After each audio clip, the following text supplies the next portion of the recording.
I never thought I'd be the type of person to snoop through my husband's belongings. Yet here I was, hands trembling as I held an elegant cream-colored card I'd found tucked inside his briefcase. The handwriting was delicate, feminine, and completely unfamiliar. My name is Cassidy, and until this moment, I thought I had the perfect life. 6 months pregnant with our first child, married to a successful lawyer, and living in our dream home in Boston's Back Bay. But perfection, as it turns out, is just a carefully constructed illusion. Last night was wonderful, the note read. I can't wait to see you again. Same place next week? No signature. Just a small heart drawn in the corner. I sat on our bedroom floor, the afternoon sun streaming through the bay windows, making the diamond on my wedding ring sparkle mockingly. The irony wasn't lost on me. I'd only opened Ethan's briefcase to surprise him by slipping in a sonogram picture from my appointment earlier that day. My phone buzzed with a text from Ethan, working late tonight. Don't wait up.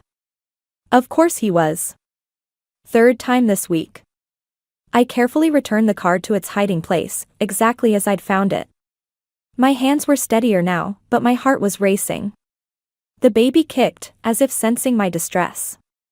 It's okay, little one, I whispered, rubbing my belly. We're okay. When Ethan came home that night, I was curled up on the couch, pretending to read a pregnancy book. He kissed my forehead, his cologne different from what he'd worn that morning. How was work? I asked, keeping my voice casual. The usual. That Morrison case is killing me. He loosened his tie. How was your day? I thought about the card, about his late nights, about all the little changes I'd been ignoring. Actually, I had my ultrasound today. Would you like to see the pictures? His face flickered with something, guilt. Can we look tomorrow? I'm exhausted. Sure, I said, watching him head upstairs. Tomorrow. But tomorrow felt like a lifetime away as I sat there, one hand on my belly, the other clutching my phone. I opened my contacts and scrolled to Mia Thompson, my best friend since college. My finger hovered over her name. Sometimes you need a friend to tell you you're not crazy. Sometimes you need someone to help you figure out what to do when your perfect life starts showing cracks. I pressed call. Sunday dinner at the Monroe family mansion always felt like walking into a beautifully decorated minefield. Tonight was worse, with the weight of what I'd discovered about Ethan sitting heavy in my stomach.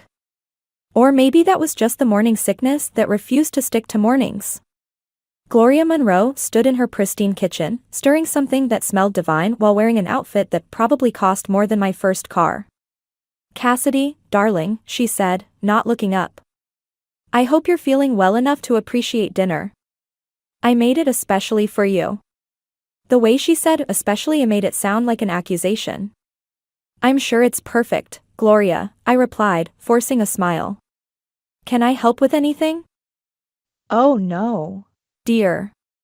In this family, we know how to properly prepare a meal. Though I suppose you never had the chance to learn, growing up the way you did. There it was. The first dig of the evening, perfectly timed and delivered with a smile that could freeze hell. Harold, my father-in-law, walked in just then. Something smells wonderful, honey. He gave me a warm hug. How's my grandchild doing? Before I could answer, Gloria cut in. Speaking of the baby, Cassidy, have you given any thought to what we discussed about the trust fund? The family attorney mentioned it would be wise to set something up before the birth. My inheritance. Of course. It always came back to that. We haven't decided anything yet, I said carefully, watching her face tighten almost imperceptibly. Ethan appeared, kissing his mother's cheek. Mother's right, sweetheart. We should think about the future. I felt sick, and this time it wasn't the pregnancy. The way they spoke about my parents' money, as if it was already theirs to manage. During dinner, I excused myself to use the bathroom. On my way back, I heard voices from Harold's study. The firm's struggling, mother. Ethan's voice, strained. If we don't get an injection of capital soon. Your wife's inheritance could solve everything, Gloria replied. We just need to handle this delicately. She's emotional now, with the pregnancy. Vulnerable. I know, but. No buts, Ethan. Family comes first. Always. I pressed my hand against the wall, steadying myself. The pieces were falling into place, the affair, the late nights, the sudden interest in my inheritance. My phone buzzed in my pocket, a text from Mia. Got the name of that PI I mentioned. Call me when you can. I walked back to the dining room, where Gloria was serving dessert with her perfect smile. For the first time, I smiled back, genuine and bright. Sometimes the best revenge starts with playing along. Sam Reed's office looked exactly like what you'd expect from a private investigator: worn leather chairs, filing cabinets with peeling labels, and blinds that had seen better decades. But his eyes were sharp and kind as he reviewed the photos I'd brought him. The note, the late nights, the conversation about your inheritance, he said, laying everything out on his desk.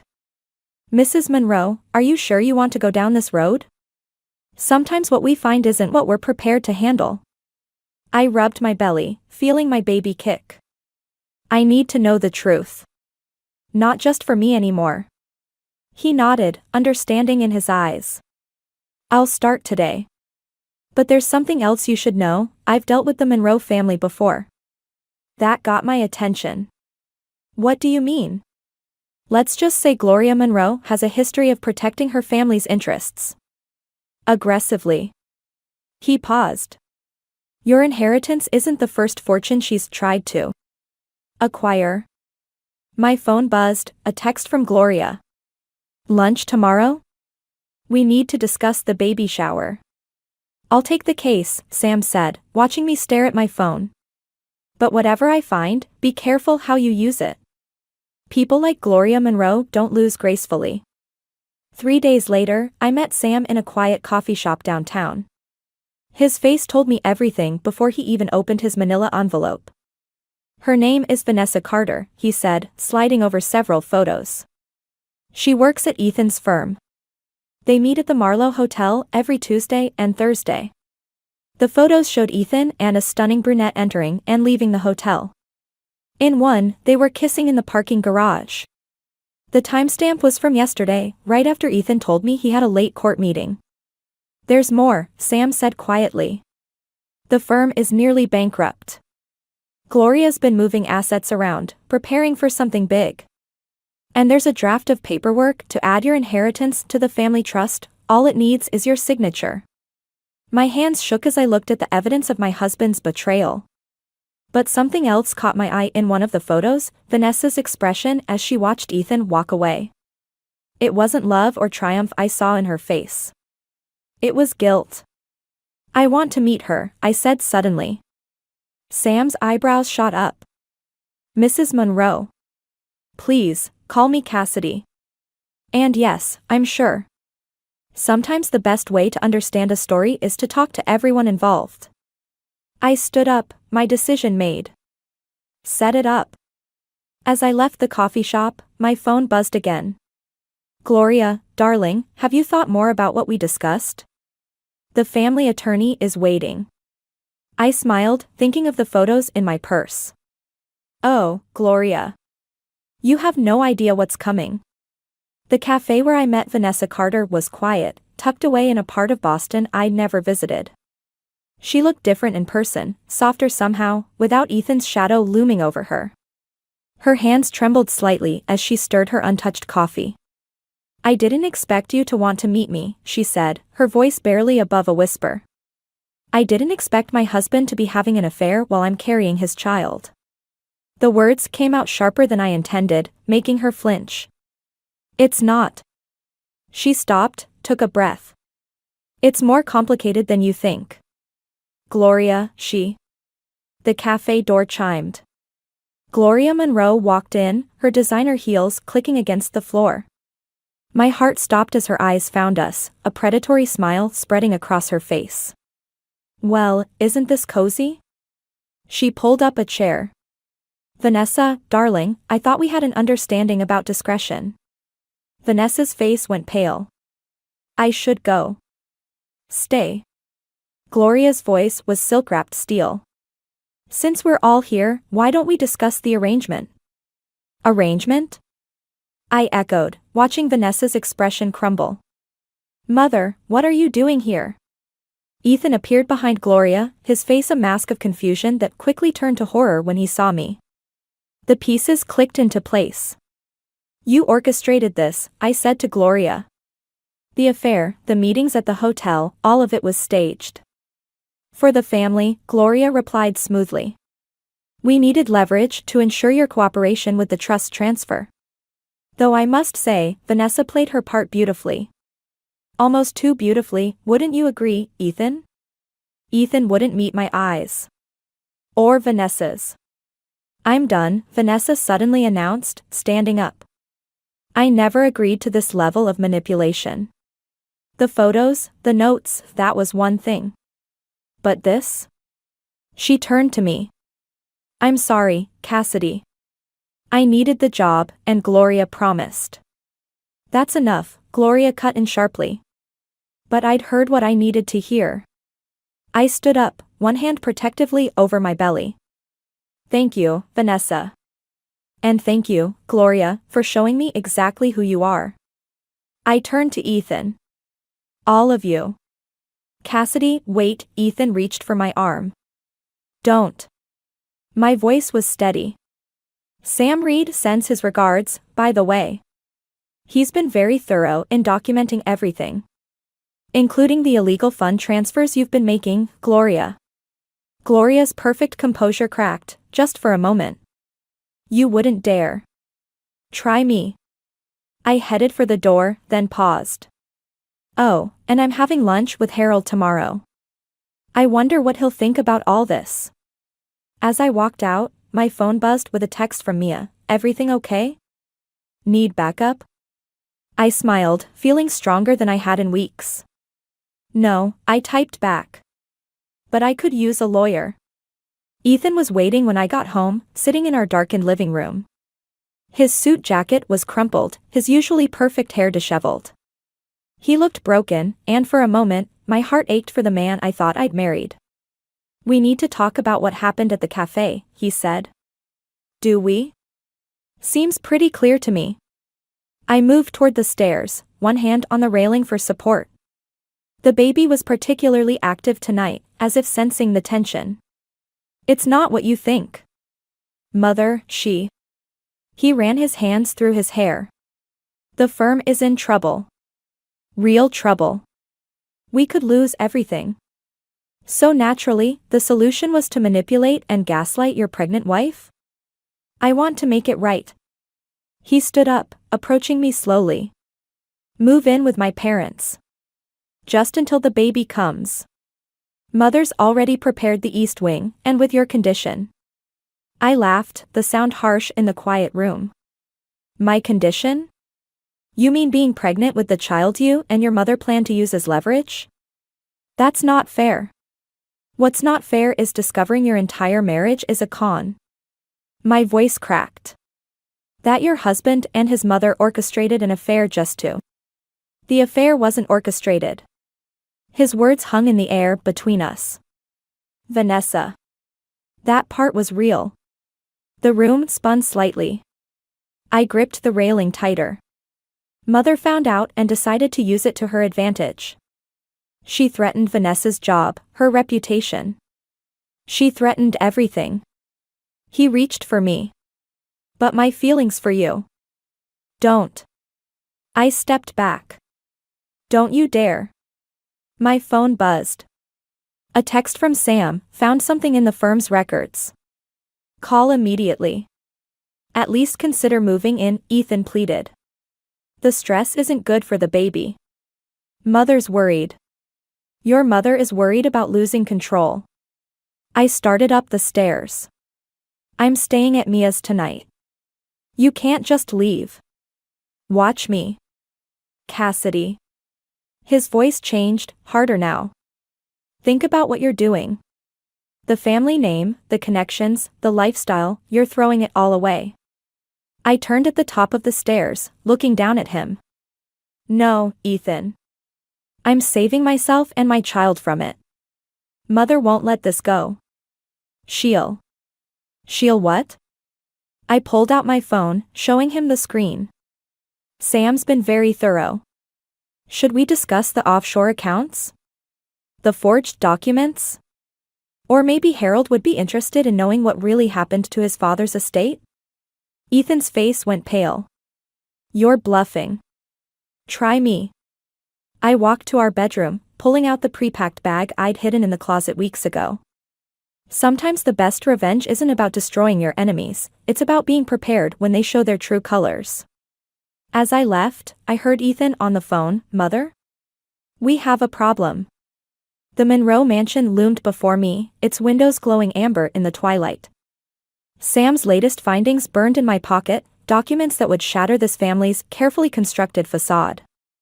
Harold had asked to meet, saying he needed to talk. Alone. I shouldn't have come. Gloria opened the door before I could knock. Cassidy, darling. How wonderful of you to join us. Us. Not alone then. The study was full when I entered. Ethan stood by the fireplace, Harold sat heavily in his leather chair, and their family lawyer, Andrews, watched me with calculating eyes. What is this? I asked, though I already knew. An intervention of sorts, Gloria said, closing the door behind me. Mr. Andrews has prepared some papers. For the good of everyone involved. Everyone meaning you. Meaning your child, Ethan cut in. Our child deserves the Monroe name, the legacy. The lies? I pulled out Sam's documents. Like the truth about Harold's father's estate? Or the forged signatures on the trust documents? Gloria's smile didn't waver. Interesting claims. But you see, dear, while you've been playing detective, we've been having conversations with the district attorney. About your parents' accident. The room tilted slightly. What about it? New evidence has surfaced, Andrews said smoothly, suggesting the brake lines were tampered with. And your fingerprints were found on the vehicle. That's impossible. You were there that day, Gloria continued. Helping your father with the car, weren't you? Such a tragedy. Unless, of course, it wasn't an accident at all. My legs weakened. I gripped the back of a chair. You're bluffing. The DA owes us several favors, Andrews added. One phone call, and those findings become official. You wouldn't dare. Try me. Gloria's words echoed my own from days before. Sign the papers, Cassidy. Transfer your inheritance to the family trust. Move in here where we can. Support you. Or see how well your child does with a mother in prison. I looked at Harold, seeing the conflict in his eyes. But he remained silent. You have until tomorrow morning, Gloria said. Choose wisely. I fled the house, barely making it to my car before the tears came. My phone buzzed, Mia calling. Then Sam. I ignored both. They'd won.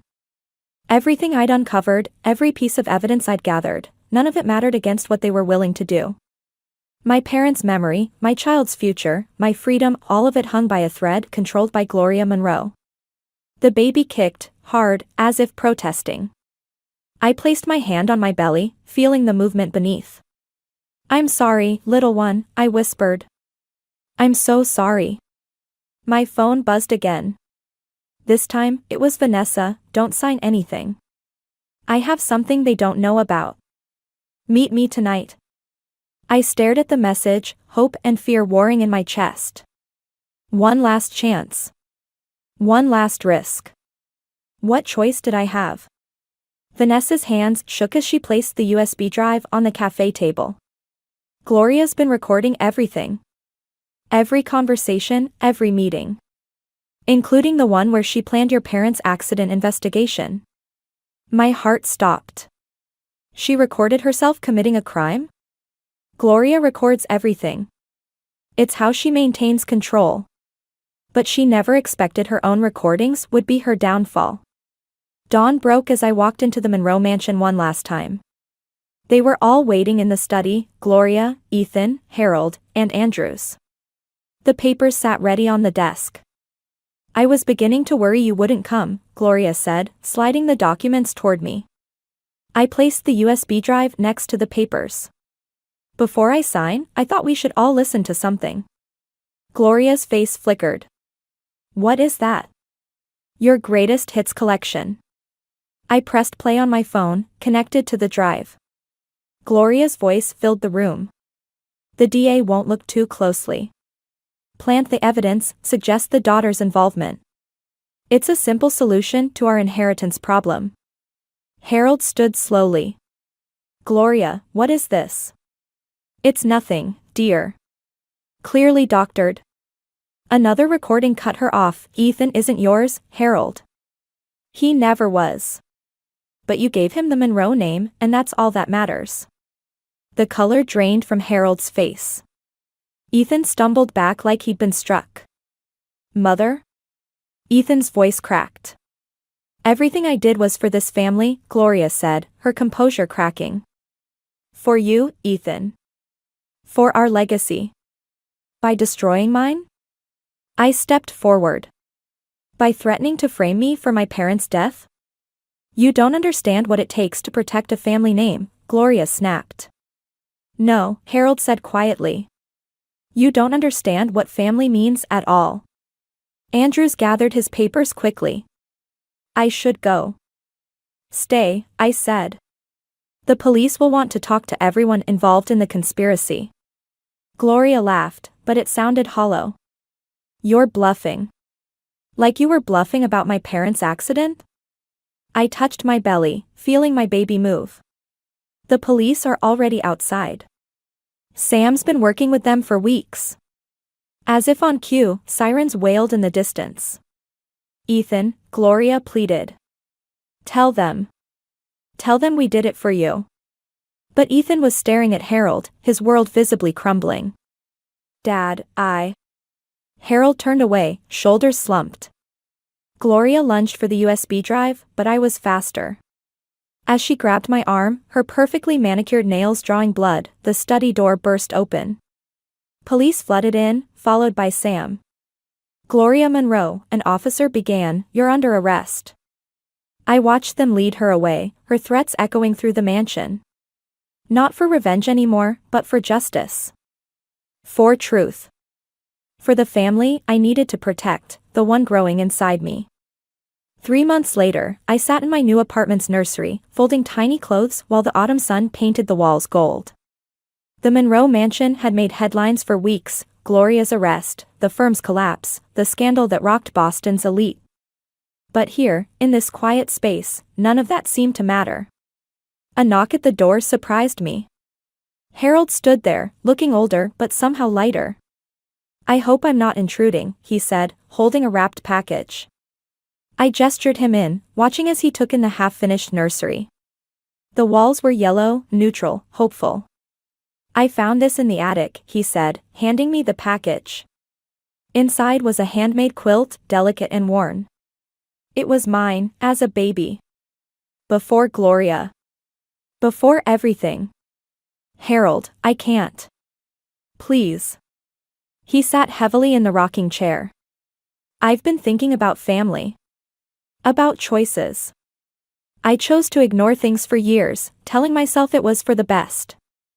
For family. The quilt was soft in my hands, speaking of a simpler time. Ethan asked to see you, he said quietly. I know. Mia told me. He's starting therapy. Trying to understand. Harold trailed off. Sometimes the hardest part isn't losing family, but realizing what family should have been all along. My baby kicked, strong and insistent. Harold smiled at my instinctive touch to my belly. Gloria's sentencing is next week, he said. I won't be there. Some endings are better observed from a distance. I nodded, understanding completely. The trust fund paperwork came through, I said. Everything's in the baby's name now, protected. Sam helped set it up. Good. Harold stood slowly. You know, I always wanted grandchildren. I just never imagined. You'll always be welcome here, I said, surprising myself with how much I meant it. The baby should know at least one good thing that came from the Monroe family. He hugged me carefully, and I felt his tears on my shoulder. As he left, I noticed Vanessa waiting by a car across the street. She and Ethan had both turned state's evidence against Gloria. Some betrayals, it seems, lead to truth. My phone buzzed, Mia, reminding me about tomorrow's Lamaze class. Next to it was a text from Sam, final paperwork filed. It's done. I placed the quilt in the crib, its worn patches telling stories of generations past. My baby would have their own story, untainted by the weight of false legacies or toxic family bonds. Sometimes the family you choose, or the one you build, matters more than the one you're born into. Sometimes the best revenge isn't about destroying your enemies, but about building something beautiful from the ashes they left behind. I touched my belly again, feeling my child move beneath my hand. We were going to be just fine.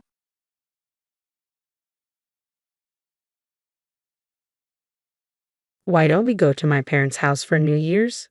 Those words from my husband were the beginning of a chain of events that would unravel everything. My name is Susan. I'm a 35-year-old housewife. My husband Ben and I met at work, married, and after having our cherished daughter Emily, I left my job. I only visited my in-laws for the first time when Emily was 6 years old. Hey, isn't dinner ready yet? My mother-in-law's voice called out. Almost done, Mother, I replied, my hands busy with the preparations. She sighed heavily. Ben, how can you stand having a wife who takes forever with everything? Yeah, other people's wives manage things much faster. But not Susan, Ben added. I stared at him, incredulous. Really? He was just lounging in front of the TV while I worked. Before I could voice my frustration, my mother-in-law's next orders came through. After breakfast, you need to clean up the yard, then the closet, and finally the storage outside. It was New Year's Day, supposed to be a time of relaxation and celebration. Instead, I found myself overwhelmed with chores and resentment, all while my husband did nothing to help. By the time I completed all the tasks my mother-in-law had given me, I was utterly exhausted. I sank into a chair in the living room, trying to catch my breath. Who said you could take a break? Get lunch ready now, my mother-in-law ordered without a hint of sympathy. I've been working all day, I protested. I just needed a moment to rest.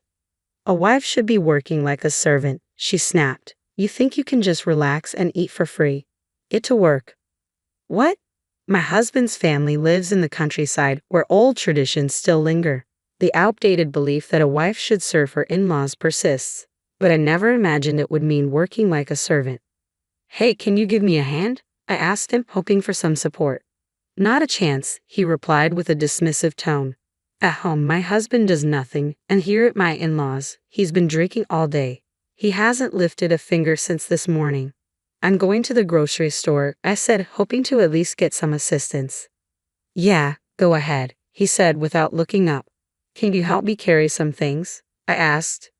Supermarkets out here are miles away, and while he's been drinking since morning, I don't have a driver's license. That meant I had no choice but to walk, a 30-minute trek each way. He scowled when I asked him to help with the groceries. No, I don't feel like it.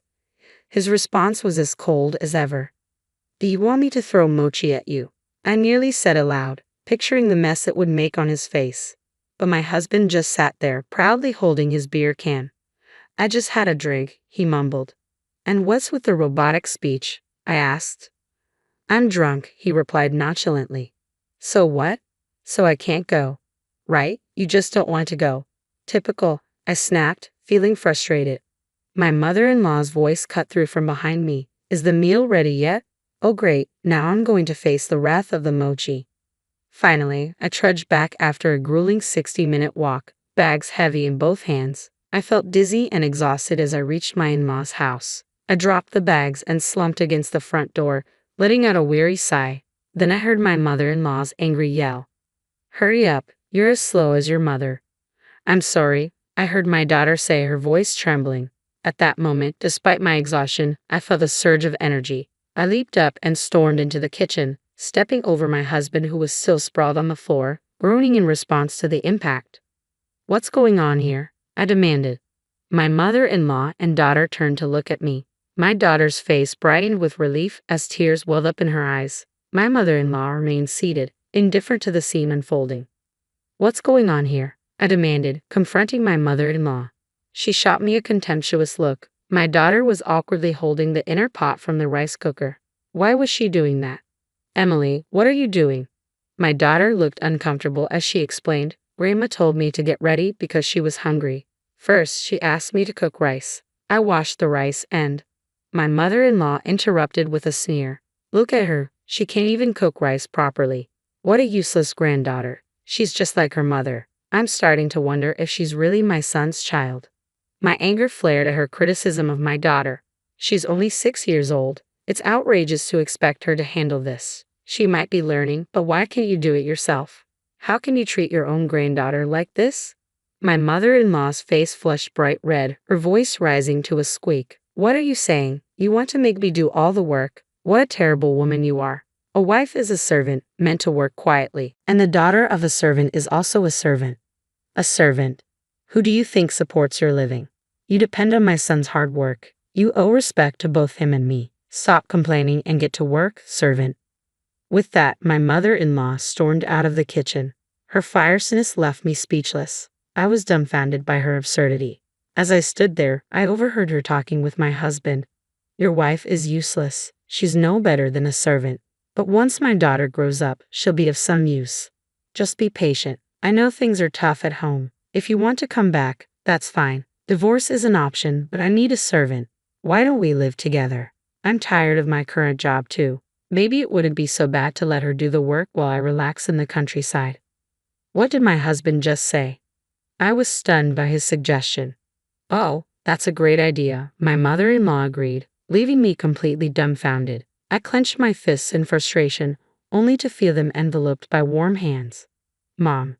It was my daughter. I looked down at her, and she gazed up at me with concern. I knelt down to her level and spoke softly. Hey, Emily. What is it, Mommy? Do you like Daddy?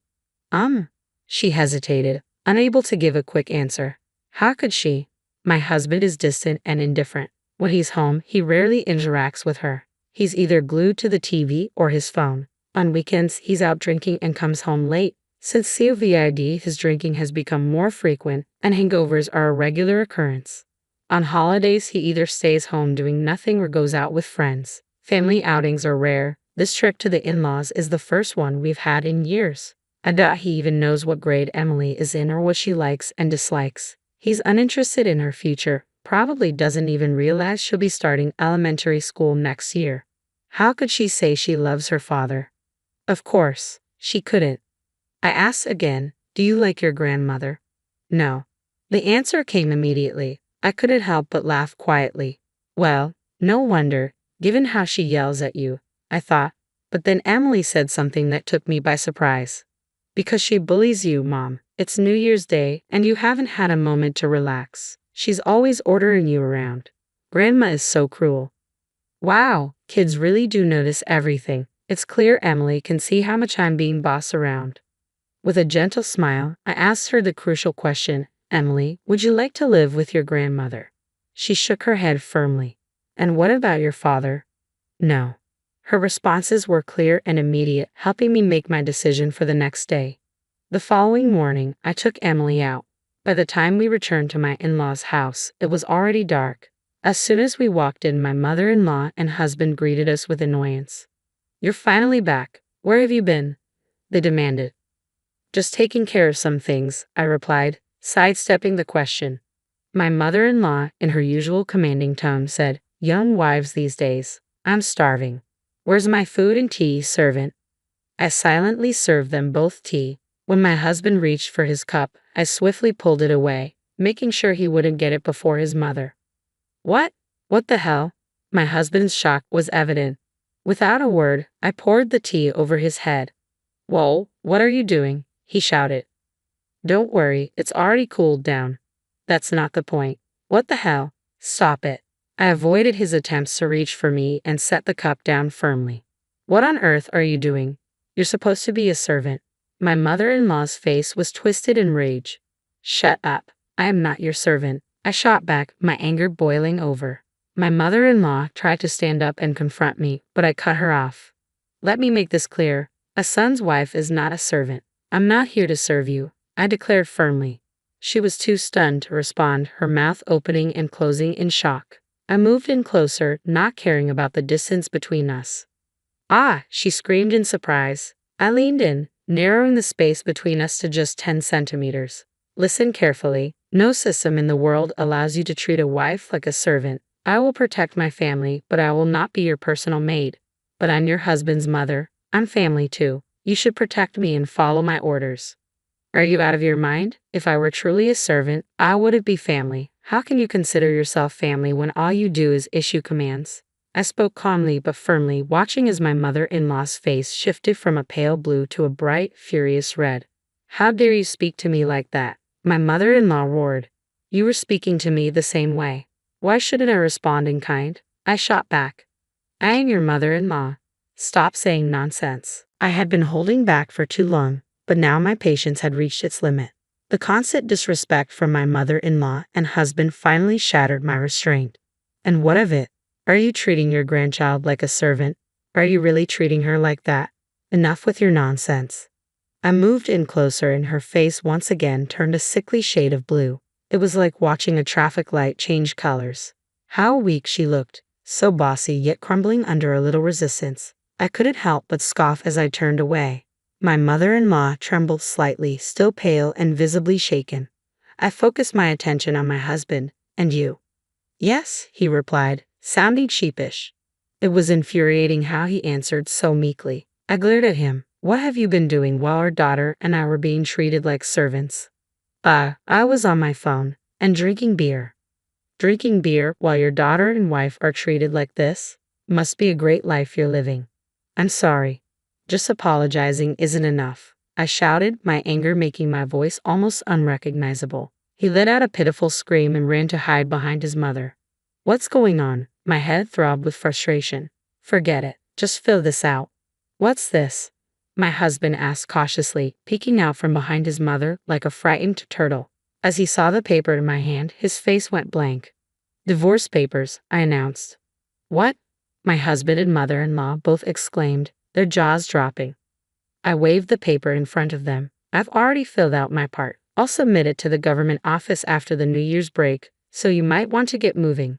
That paper is fake. How can you even submit it with the government office closed? Actually, you can obtain divorce papers during holidays, and they're even available online. If I choose, I can submit them today, and they will be accepted. As I thrust the papers towards him, he shook his head, tears welling up. No, I don't want this.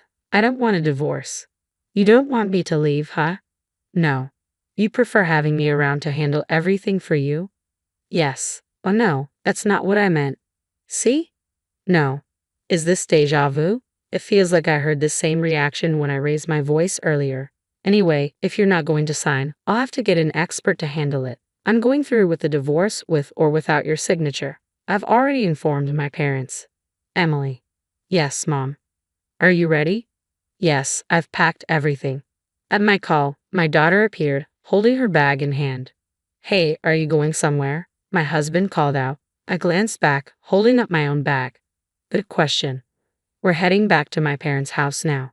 You've got to be kidding me. No, I'm not. I wasn't joking. The way you've been treating us, we'll handle this through our lawyer. Goodbye.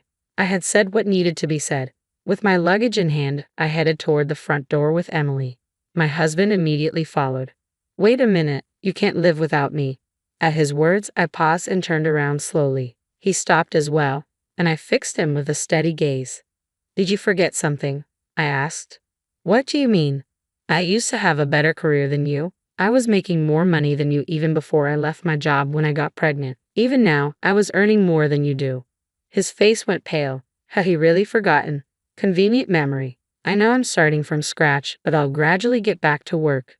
My parents are supporting me and will be staying at their house for a while. I'll find a job and get back on my feet. Even if I don't earn as much as I did before, I'll make it work. Seeing my determination, my husband was already on the verge of tears. I'm sorry. I can change.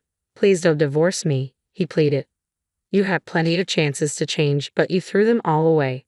It's too late for regrets. With that, I placed my hand on the front door. Just as I was about to leave, my mother-in-law, who had been silent until now, spoke up. "Wait," she called out, her face showing concern. "What about my meals?" "I don't care," I snapped, and with that, my daughter and I walked out of my in-laws' house. We headed straight to my parents' home, where they greeted us warmly. Well, what a rough start to the new year," my mother said, urging us to warm up by the heater. My daughter, relieved, began peeling tangerines. We sat by the heater, enjoying the tangerines. Despite the chaos of the day, it felt comforting to be in a more peaceful setting. I hoped for a more relaxing new year next time and promised myself that I would visit the shrine tomorrow to make that wish.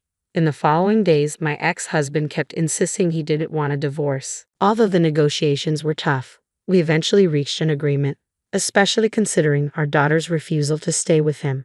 The child support was settled in one lump sum. I couldn't trust him to make regular payments. As a result, the apartment we shared was sold, and Ben moved back in with his parents.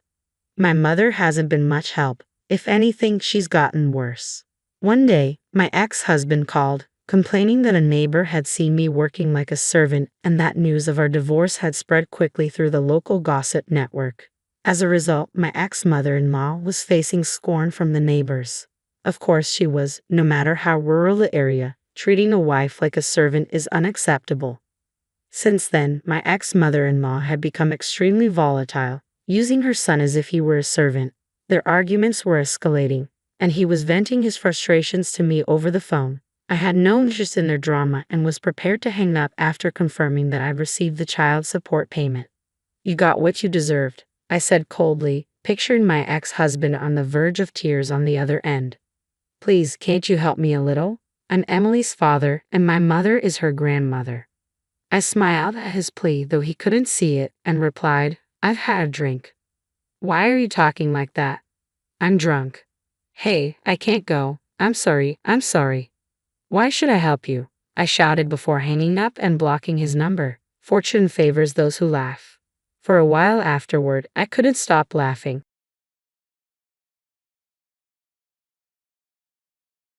Without any warning, I received the devastating news that my mother-in-law had passed away. Naturally, I intended to attend the funeral, but my husband shouted at me, "Don't you dare come. You got it." "What are you talking about?" "She's passed away." "What kind of daughter-in-law wouldn't go to the funeral?" I asked, bewildered.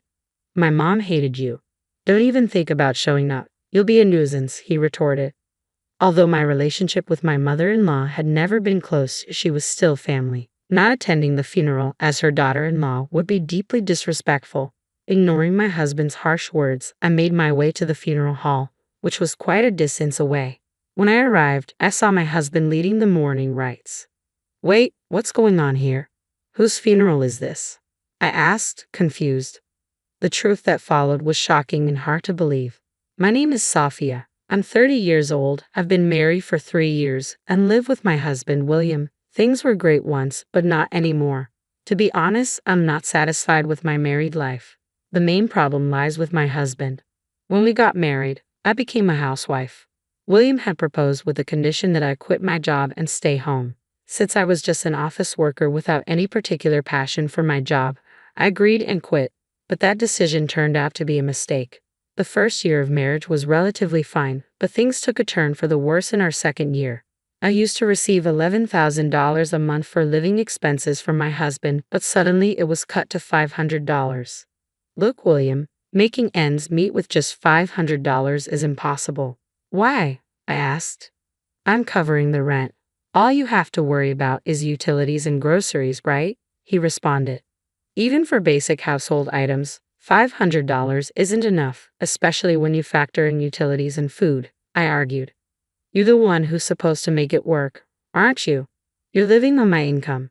Figure it out," he snapped. "I can't," I started, but he interrupted.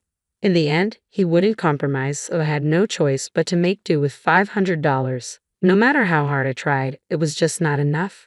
My husband eats more than the average person, making it even harder.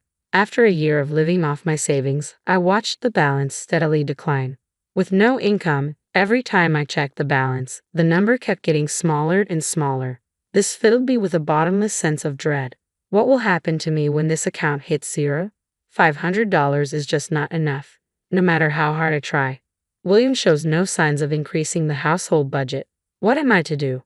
That's when I decided it was time to go back to work. Even if I could only find a part-time job, I could make between $800 to $900 a month. The extra income would certainly make life easier. That night, when I approached my husband with the idea, he visibly recoiled. Work? You can't be serious. No way, he scoffed. Why not? It would give us more breathing room. If life is tough, it's because you're bad at budgeting. It's your fault, I shot back. I've done all I can. Life is still hard. That's why I've been considering other options, I said, trying to stay calm. Playing the victim, huh? You can live because of me. How do you even say that? He sneered. His dismissive tone fueled my growing rage. Before I knew it, I was shouting louder than I ever imagined. Enough is enough. You're the one who wanted me to be a housewife, I yelled. Since when does yelling solve anything?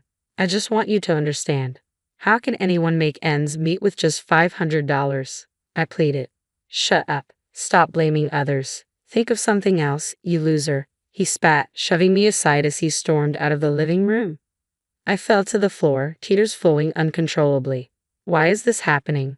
All I wanted was a peaceful married life. I always felt the need to talk to someone about my worries, but my parents live far away, and it's not easy to visit them. I couldn't keep silent anymore, so I initiated a discussion. On the other hand, my in-laws live only an hour away by car. However, my husband doesn't seem to get along with them, so we've had no contact since we got married. Talking to my in-laws is pretty much out of the question. After getting married, I moved closer to my husband's workplace, making it difficult and expensive to meet up with my former coworkers. As for my friends back home, well, I can only imagine what they'd say if I tried to meet up. So here I was, living in fear of my own husband. Then things started to change. Recently, my husband has been spending less time at home. He started working late and going on business trips more often, which meant he was rarely home for dinner. If he's not eating at home, there's no need to stock up on a lot of groceries. This means I don't have to buy groceries in bulk, which helps me get by on the $500 he gives me each month. Also, I've started working from home and now make about $700 a month. I've started enjoying a more independent lifestyle, especially when he's not around, and it's been going on for about a year now. Recently, my husband has been too busy with work to come home much, but when he does, he treats me terribly and shouts insults. Lately, he hasn't even been giving me any money for living expenses. Then one day, something unexpected happened. When my husband came home from work, he seemed really rattled. Without missing a beat, he blurted out, "My mom is dead." Wait, what? Are you joking? I asked, stunned. Why would I lie about something like this? He yelled.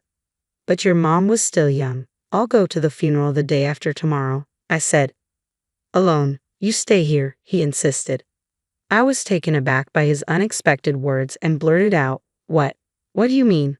Why would you go alone to your mother's funeral? She's my mom, so I should be the one to go. You don't need to come, he replied. Wait a minute, that's ridiculous. She's my mother-in-law too, you know, I argued.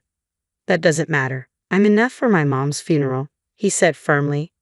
Are you serious? I can't understand your reasoning, I said, my frustration growing. His impatience was clear as he said, Just don't come to the funeral. Got it. What are you talking about? What kind of daughter-in-law doesn't attend her mother-in-law's funeral? I asked. Enough. Mom hated you, okay? Just don't show up, he said sharply. My mother-in-law hated me, I asked, stunned. Yes, exactly. Even if you did come, it wouldn't make any difference. My deceased mom wouldn't be happy to see you there, he said. I can't believe this, I said, feeling the sharp pain in my chest as the harsh reality hit me. Seeing my reaction, my husband sighed in frustration. Enough already. If mom hated you, dad feels the same. Your presence would just make everyone uncomfortable, he said. Fine, I get it. Just stop, I said, feeling defeated. You better. All right, don't come to the funeral, he said. Under pressure from my husband, all I could do was nod. 2 days later, early in the morning, he busily got ready and quickly donned his morning clothes. As he went to the bathroom, I picked up his discarded pajamas and noticed his phone left open on the table. It seemed he was looking up directions to today's venue, which was about a 40-minute drive from home. Something felt off. The directions didn't lead to William's family home. In fact, it would take at least an hour and a half to reach his parents' house from there. Why would they choose a location so far away? Lost in these thoughts, my husband returned from adjusting his hair. I quickly retreated, pajamas in hand, making sure he didn't see that I had discovered his phone. He announced, "I'm leaving," and walked out the door. Uneasy, I decided to follow him in my morning clothes. When I arrived at the venue, I was shocked. The place was filled with unfamiliar faces, and my husband was at the front, giving a speech as the chief mourner. "Thank you all for gathering here today in honor of my wife," William said, tears in his eyes as he pretended to grieve. Normally, I would have confronted him immediately, but the solemn atmosphere made it difficult. Just then, I overheard a conversation between some women sitting behind me. "Did you hear? The chief mourner is divorced." "Really? He seems so steady." "Yeah, his previous wife was quite a handful. Apparently, she left him with a massive debt." "A debt? That's troubling." "Yeah, she left him with the divorce papers and walked out. He met his current wife soon after. Even knowing she was sick and wouldn't live long, they married because they were in love." "So, it's a love story, huh?" My anger surged as I overheard this conversation. The story had been twisted beyond recognition. I needed to confront William again. Checking our records, I confirmed that our divorce had been finalized about 6 months ago. My husband must have met his now sick wife shortly after and married her. His frequent absences from home made sense now. He was living a newlywed life with her. Fury consumed me as I realized he had removed me from the family register and married someone else behind my back. Enough was enough. I needed to confront him and seek justice. With revenge in mind, I hailed a taxi and directed the driver to my mother-in-law's place, relying on my memory to get us there. When we arrived, I rang the doorbell. My mother-in-law appeared with a cheerful, "Hello." Her eyes widened as she saw me. "Oh my, Sophia, is that you? It's been a long time." "Mother-in-law, you look well." "You look good too, Sophia. What brings you here?" "I came unannounced, but there's something urgent I need to discuss with you." "Something you need to tell me?" Yes, actually. I recounted everything. How my husband had mistreated me, how I was left struggling with living expenses, and the fact that he had divorced me. As I spoke, tears welled up and I began to sob. My mother-in-law gently rubbed my back, offering comfort. "Sophia, I'm so sorry for everything you've been through. Please forgive my foolish son," my mother-in-law said, her voice filled with regret. "It's okay. I should apologize for showing up and bringing this up," I replied. "Why didn't you come to me sooner?" she asked. "William told me you didn't like me," I said. "What? He told me you didn't like me?" "Wait, what?" That's when it hit me. My mother-in-law and I had been deliberately kept apart. My husband must have thought it would be problematic if she and I got along, especially if it interfered with his plans. Meanwhile, he'd likely sought financial help from his family multiple times, blaming me for all their issues. "Sophie is sick and needs money. She can't work, so we're struggling. Please help her," and so on. I was neither sick nor unable to work. It was just a lie William had spun. Now that I knew the truth, I felt empowered. I shared my plan for revenge with my mother-in-law and then returned to the funeral. Although it had ended, a few people were still lingering. I approached one of them. "Excuse me, do you know where the deceased's family lives? I missed the funeral, but I'd like to bring some flowers later." Feigning acquaintance, I managed to get the address of my husband's mistress's family home. The next day, I took some funeral flowers and went to their place. When I rang the doorbell, a woman who looked deeply worn, likely from the grief of losing her daughter, answered. She was probably the mistress's mother. I introduced myself as a friend and was invited inside. Once led to the room with the family altar, I saw my husband there. "Sophia, what are you doing here?" My husband's eyes widened as he quickly covered his mouth. The father of the mistress asked, "William, what's going on?" I decided it was time to reveal everything. "I'm sorry for deceiving you. I am this man's ex-wife." "Ex-wife? Why are you here?" the father asked, clearly confused. "Both your daughter and I were deceived by this man. I found out just yesterday at Riley's funeral that I was officially divorced," I explained. "What? What does that mean?" he asked, bewildered. "He told me it was my mother-in-law's funeral and instructed me not to come. I had a suspicion something was off, so I followed him and discovered it was actually the funeral of his new wife." What's the meaning of this, William? Explain yourself, Riley's father demanded, his voice shaking with anger. William's face turned pale as he looked down, unable to meet his accuser's gaze. The room, once filled with mourning, was now charged with tension. Riley's father's face turned beet red, and he began to tremble with rage. I took this moment to make my final move. The doorbell rang, and Riley's mother went to answer it. She returned moments later with my mother-in-law in tow. Mom. William's face was drenched in sweat, and he looked visibly shaken. My mother-in-law didn't waste any time. Causing trouble for others? What do you think you're doing? Pay back the money you borrowed from us right now, and don't you dare blame Sophia, she said firmly. Wait, Mom, this isn't the time to. You owe an apology to Sophia, that woman, and even your parents right here and now. Do you understand the gravity of what you've done? Declaring me dead and removing Sophia from the family registry. That's the height of disrespect. Mom, can we talk about this later? This isn't the place. This is exactly the right place. It would be unfair to the other woman and your parents if I didn't speak up now. I'm here to make sure everyone knows exactly what kind of person you are. Riley's father seized William by the collar and shouted, Are you kidding me? William, clearly terrified, broke down in tears. It turned out that William had lied to Riley's father about needing money for Riley and had borrowed from him under false pretenses.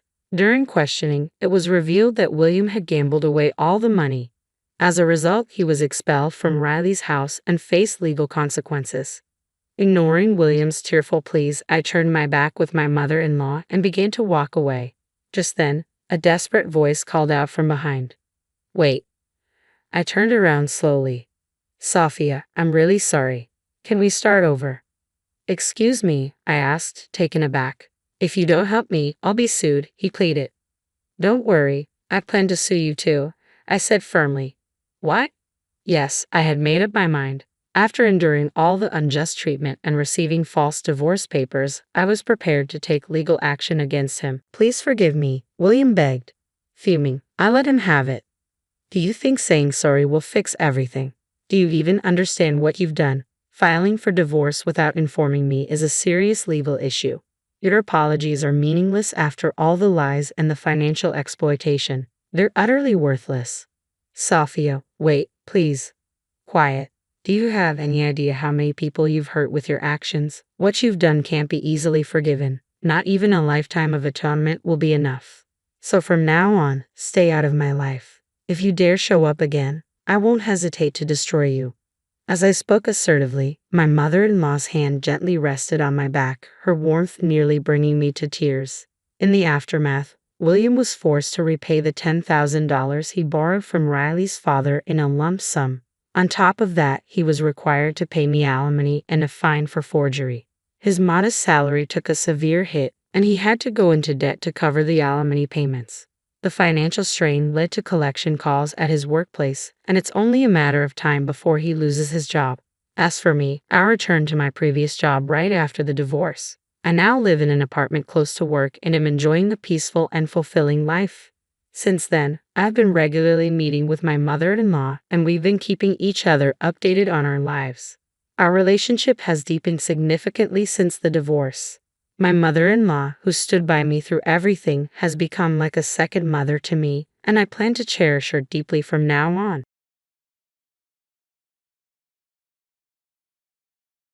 In my life, I've heard many hurtful words. Some were directed at me. You're a single woman. You're a scumbag. But none compared to the insult my brother-in-law hurled at me. I won't let his slanderous remarks go unchallenged. My name is Amy Smith. I am 38 years old, single, and working. How do I have a brother-in-law if I'm not married? Because I'm engaged. My fiancé, James, is 6 years younger than me. We met through a mutual friend and hit it off right away. I have a very hectic work schedule and often work on my days off.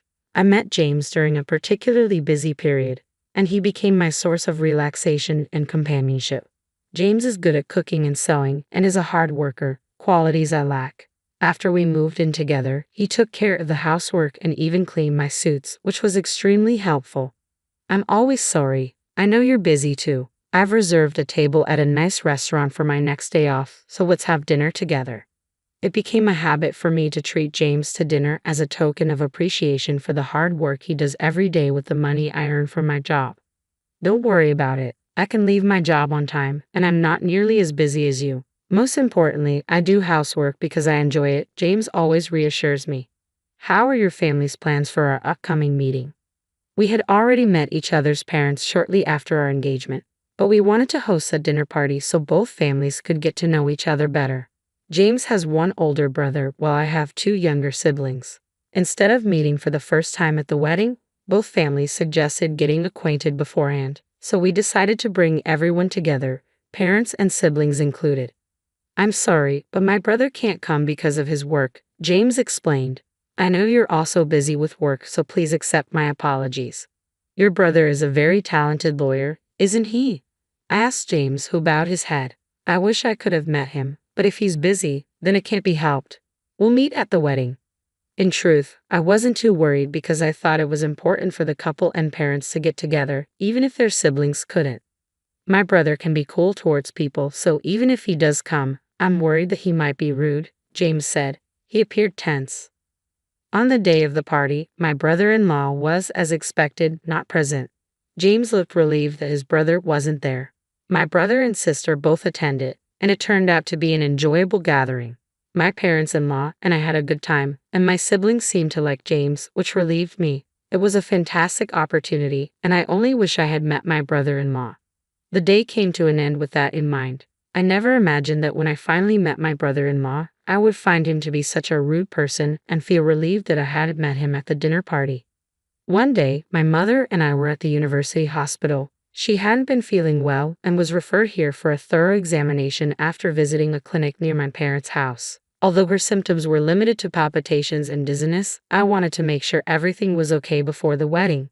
My mother, in her mid-60s, still looks youthful, but I worried about her health. She had raised my siblings and me so well, despite delaying marriage until her 40s, and I felt I owed her.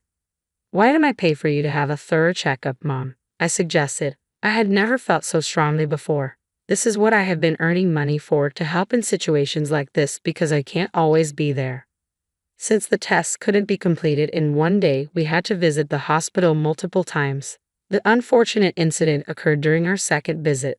The university hospital was extremely crowded that day with long lines everywhere. My mother and I were waiting with a cup of hot tea in a small area away from the main waiting room where we could eat and drink. Then my phone rang. It might be a work call. I left my tea with my mother and went to a quiet spot where I could take the call. It was indeed work-related, a question about whether I was going to change my surname at work when I joined the family register. After the call, I returned to my mother and heard some yelling. Why would someone be screaming in the hospital? I hoped my mother was all right. As I got closer, I realized the yelling was directed at my mother. I rushed over to her. My mother had risen from her seat and was bowing repeatedly to a man in a suit. Who is he? He was dressed in an expensive-looking suit with a luxurious watch and shoes. His hair was pulled back, and he carried himself with an air of arrogance. He looked more like a debt collector than someone who should be at a hospital. He didn't seem like a friend of my mother's, so I stepped in. "Excuse me for interrupting," I said. "Did my mother harm you in any way?" The man turned his gaze to me and looked me over from head to toe.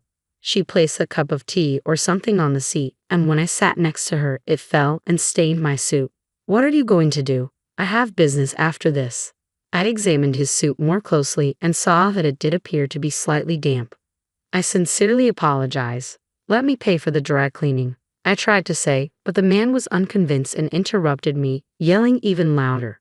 His shouting inside the hospital naturally drew a lot of attention. A few nurses came out, and a crowd quickly gathered.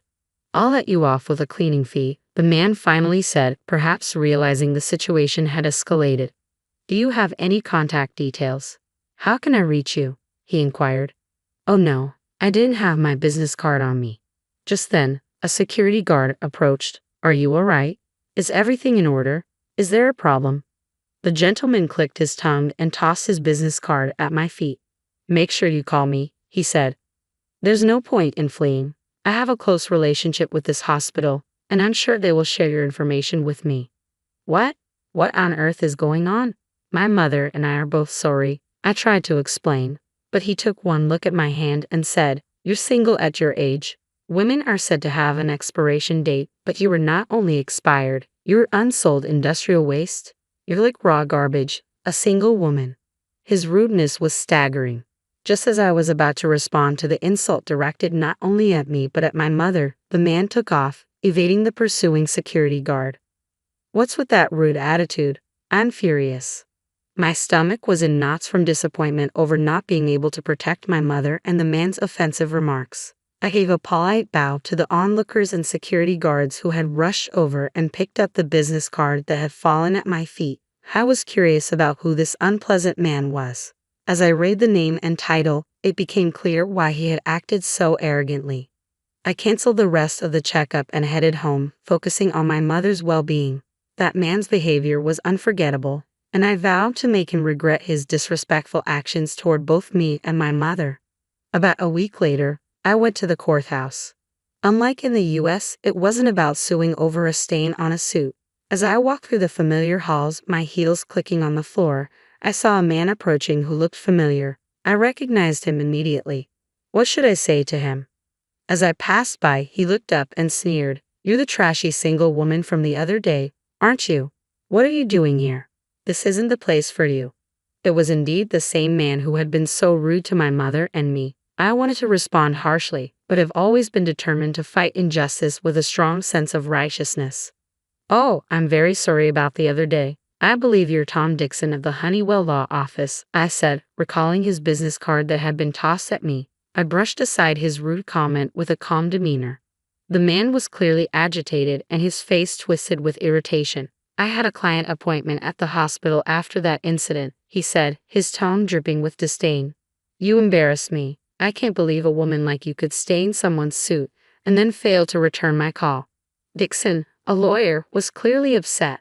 The fact that we happened to run into each other here seemed to add to his frustration. His loud voice drew attention from everyone around us.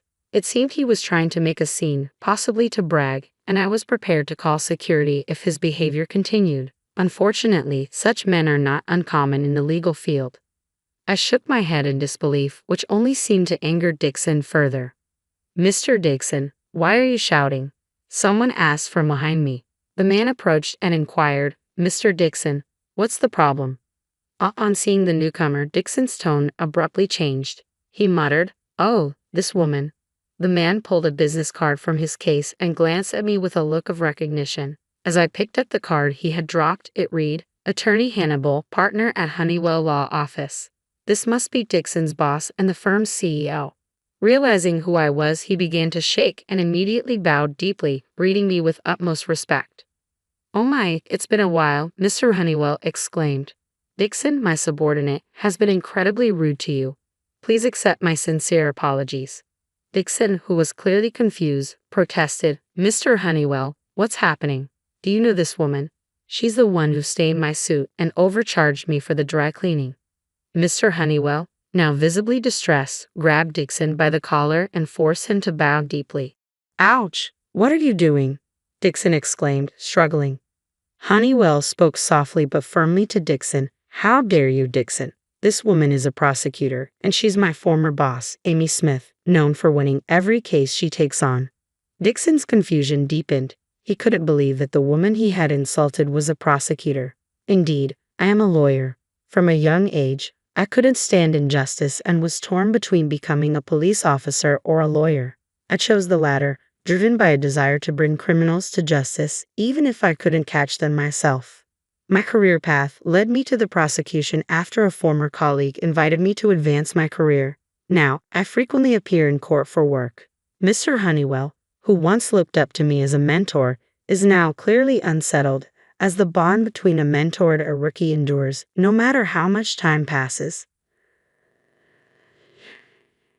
Dixon, clearly shocked and at a loss for words, tried to speak, but I interrupted him. "You've grown into a fine man, Mr. Honeywell," I said. "Mr. Dixon, I will cover the cost of your dry cleaning promptly. I apologize for my work-related busyness. Is that all right, brother-in-law?" "Brother-in-law?" Attorney Dixon stammered, his mouth agape. "No way, James Fiancay."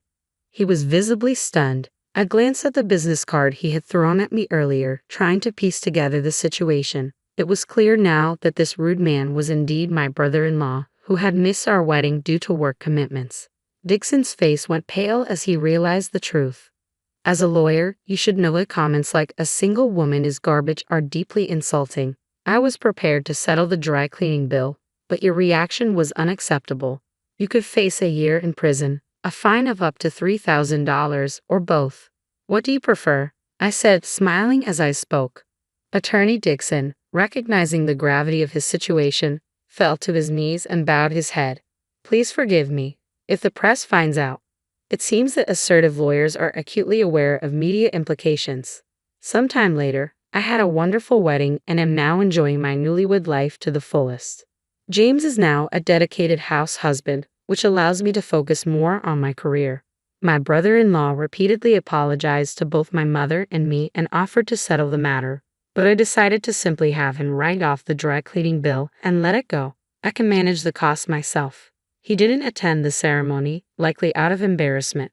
His business has suffered due to his attitude towards us and complaints from other clients. It seems that bad behavior eventually catches up with you. I promised myself that I would protect the life we've built and continue to support each other.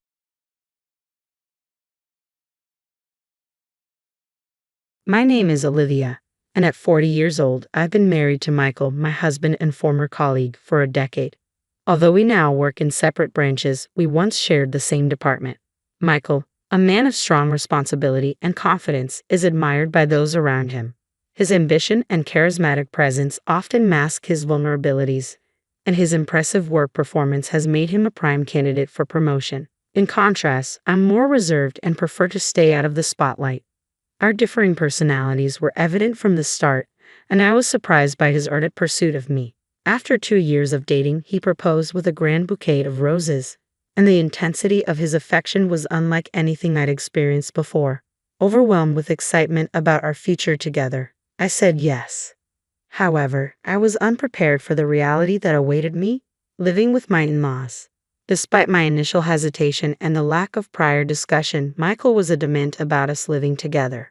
He assured me that my in-laws were eager to welcome me and that it would be a positive experience. Given my parents' decency and his heartfelt persuasion, I relented. For the past 10 years, I have lived with Michael's family, and the experience has been far from what I envisioned when I first said I do. Olivia, you missed cleaning the front door again, didn't you? My mother-in-law's daily criticism began as soon as I finished preparing breakfast. It's become a morning ritual. I'm sorry.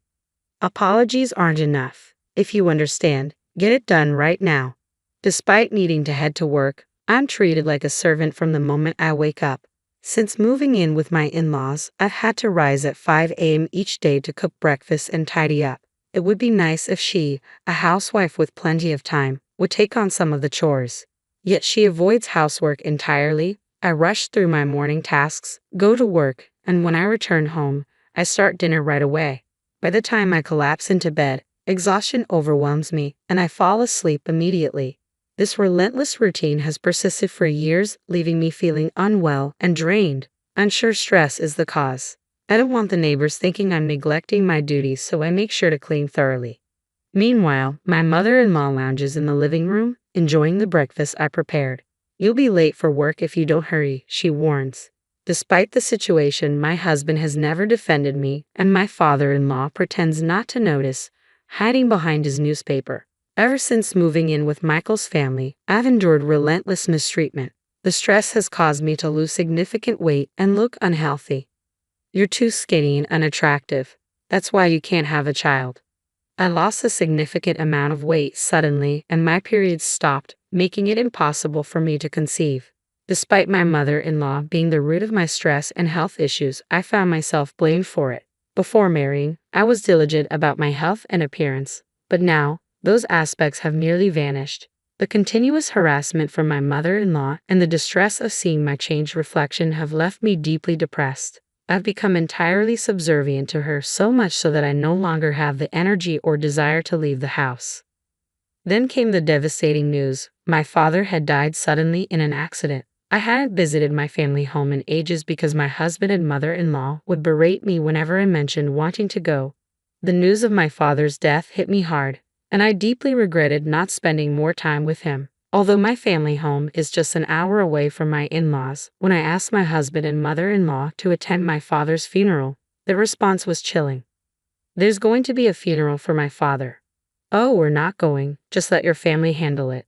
They cut me off abruptly, their words a harsh blow. Overwhelmed with anger and grief, I could only manage a shaken reply. At the funeral, the outpouring of grief from those who had gathered was a testament to how much my father was loved. He had been self-employed and well-connected, and the tears shed by the attendees underscored his impact on those around him. Olivia, it's been a while, but what happened to you? You've lost so much weight. My mother, who hadn't seen me in some time, was shocked by my gaunt appearance. Just a bit. I'm not sick, if that's what you're worried about. Her eyes filled with tears, and she began to cry, clearly distressed. Given her fragile emotional state after my father's death, it wasn't surprising. I'm not sick, Mom. Please don't worry. I tried to reassure her over the phone and took a moment to compose myself in the waiting room. If you're not sick, then what's wrong? She asked, her voice trembling with concern. I reflected on how my husband and mother-in-law had reacted, or rather failed to react, to the news of my father's death. Their indifference fueled my frustration, and I decided to confide in my mother about my life at my in-laws. Actually, I've been dealing with what feels like bullying from my mother-in-law. It's been really wearing me down. As I spoke, my gaze dropped to the floor, unable to meet her worried eyes. My mother's face was etched with concern as she listened to my troubles. I'm relieved you're not sick, but this news doesn't make me feel any better. Is this why you haven't been coming to see me? Yes, I nodded in response. My mother handed me a piece of paper. Take a look at this and then think about what you want to do next. I unfolded the paper and discovered it was my father's will. He had been meticulous and had prepared for contingencies. The will detailed an inheritance of $2 million. That's what it says. It's up to you how you want to use it. I was taken aback by the substantial amount. The thought of using this inheritance to escape my current living situation began to take shape. I envisioned building my own house and finally leaving my in-laws' home behind. With this newfound financial support, my future seemed to be taking a brighter turn. Returning to my in-laws' home, I resumed my usual household chores. The house often looked more disheveled on days when I had plans, likely because there was no one else to help with the cleaning. As I worked, I couldn't stop thinking about the $2 million. Despite my grievances with my mother-in-law, I still wanted to remain with my husband Michael. I decided to have an honest conversation with him about the inheritance and proposed the idea of moving out of my in-laws' home. There's something I need to discuss, I said, waiting for Michael's parents to retire for the night before starting the conversation. Discuss. Michael looked curious. Yes, it's about my father. I've recently come into an inheritance. Oh, how much? Michael asked, intrigued. It's $2 million. The amount seemed to catch Michael off guard, his eyes widening in surprise. Wait, what? Yes, $2 million. His initial shock quickly turned into excitement. He left you that much? That's incredibly generous. I was about to outline how I planned to use the money, but before I could get to the main point, Michael interrupted with a startling suggestion. We need to transfer that money to my mom's bank account right away. I was taken aback by his proposal, finding it so unexpected and absurd that I initially thought he was joking. No, why? I'm the one who inherited it, so it's not right to just give it away, I replied, trying to keep my tone light despite my confusion. Michael's reaction was intense. He slammed the table with frustration. What are you talking about? A wife's money belongs to her mother-in-law. His words struck me as absurd, and it was clear he didn't see how unreasonable he was being. His serious demeanor only heightened my fear. I'm sorry, but I don't understand your reasoning. I was only planning to suggest using the money to build a house for us to live in together, but before I could even make my proposal, you tried to claim the inheritance for your mother. That night, I couldn't sleep well due to the shock of the confrontation. The next day, while preparing breakfast, Michael and my mother-in-law approached with furious expressions. Olivia, I heard about your inheritance, $2 million, and you're saying you won't give it to us? Who do you think you are? As a daughter-in-law, it's expected that you share your money with us, my mother-in-law snapped. Michael had already informed her about the inheritance. You need to stop resisting and transfer the money to my parents' account immediately. A daughter-in-law's money belongs to the family. They seemed determined to get the inheritance by any means. Despite my refusals, their accusations continued. Realizing that further resistance was futile, I fell silent. Michael then handed me a piece of paper. You're getting a bit too confident because of this money. Remember, I've been supporting you. If you don't change your attitude, it's divorce. The paper he showed me was a divorce form, already signed by him. Here's the form. Take it and go back to your parents' house. If you apologize sincerely, I might reconsider the divorce. Holding the completed divorce papers, I was flooded with memories. I had never been financially supported in this house. I had always contributed equally to living expenses and managed all household chores on my own. Despite my efforts, I had been consistently undervalued, and now they were even trying to claim my father's money. If I stayed, I might have felt pressure to give up the inheritance. However, this money was left to me by my father. Being told to leave actually felt like an opportunity. With the divorce papers in hand, I realized the decision about my future was mine to make. I resolved not to give away my father's inheritance and decided to go back home after finishing work that day. I'm home. Welcome back. I had a feeling you'd be returning soon. My mother greeted me with a warm smile. Despite my exhaustion, the table was set with her comforting home-cooked meals. I couldn't recall the last time I had enjoyed a meal prepared by someone else. As I took a bite, the deliciousness of the food brought tears to my eyes. Did you talk to your husband about the inheritance? Yes, and it caused quite a stir. I recounted the heated exchange with my husband and mother-in-law. My mother listened in stunned silence. The inheritance is yours and it's up to you how you use it. She offered gentle comfort as I cried, and after a week of being cared for at my parents' home, I decided it was time to return to my in-laws. Well, I'm heading back. Take care. I felt a newfound strength and was no longer afraid of returning to that house. With a sense of resolve, I made my way back to my in-laws' home.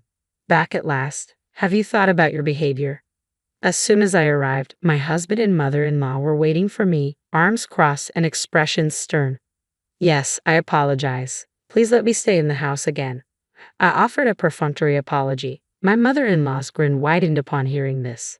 Then you should hand over the inheritance quickly. Actually, the inheritance process is quite slow. I haven't received it yet. It's a complicated procedure, and it might take another 6 months or so. 6 months? Is it really that long? Yes, unfortunately. Fine then. Both my mother-in-law and husband seemed satisfied, believing that I would eventually surrender the inheritance as expected. They continued to complain about my week-long absence at my parents' house. Because you weren't here doing your duties as a wife, the house is a mess. Get it cleaned up right away. The state of the house was appalling after just a week. It was almost remarkable how quickly it had become so disorganized and unhygienic. While the old me would have been deeply distressed by such a mess, I was now indifferent. No matter how much my mother-in-law berated me or how challenging the chores were, it didn't bother me in the least. I set about cleaning the house as instructed. It was my mother-in-law's birthday. I'm heading out now. Make sure you keep the house clean. As usual, my mother-in-law left for a birthday trip, and naturally, I wasn't invited. By the way, have you received the inheritance yet? It's supposed to come in today. How convenient. That $2 million is a gift for Mom. Make sure to transfer it to her account before we return. It's quite a coincidence that the inheritance and my mother-in-law's birthday are on the same day, I replied with a hint of sarcasm. My husband, oblivious to the subtext, didn't catch on. Without addressing his comment, I smiled and said, "Take care." Once they were out of sight, I sprang into action. I had been eagerly anticipating this moment. They would be in for a surprise when they returned, but that was no longer my concern. I quickly packed my belongings and left my husband's family home for good. Wow, this is incredible. I marveled as I moved my things into my new house, built with my father's inheritance.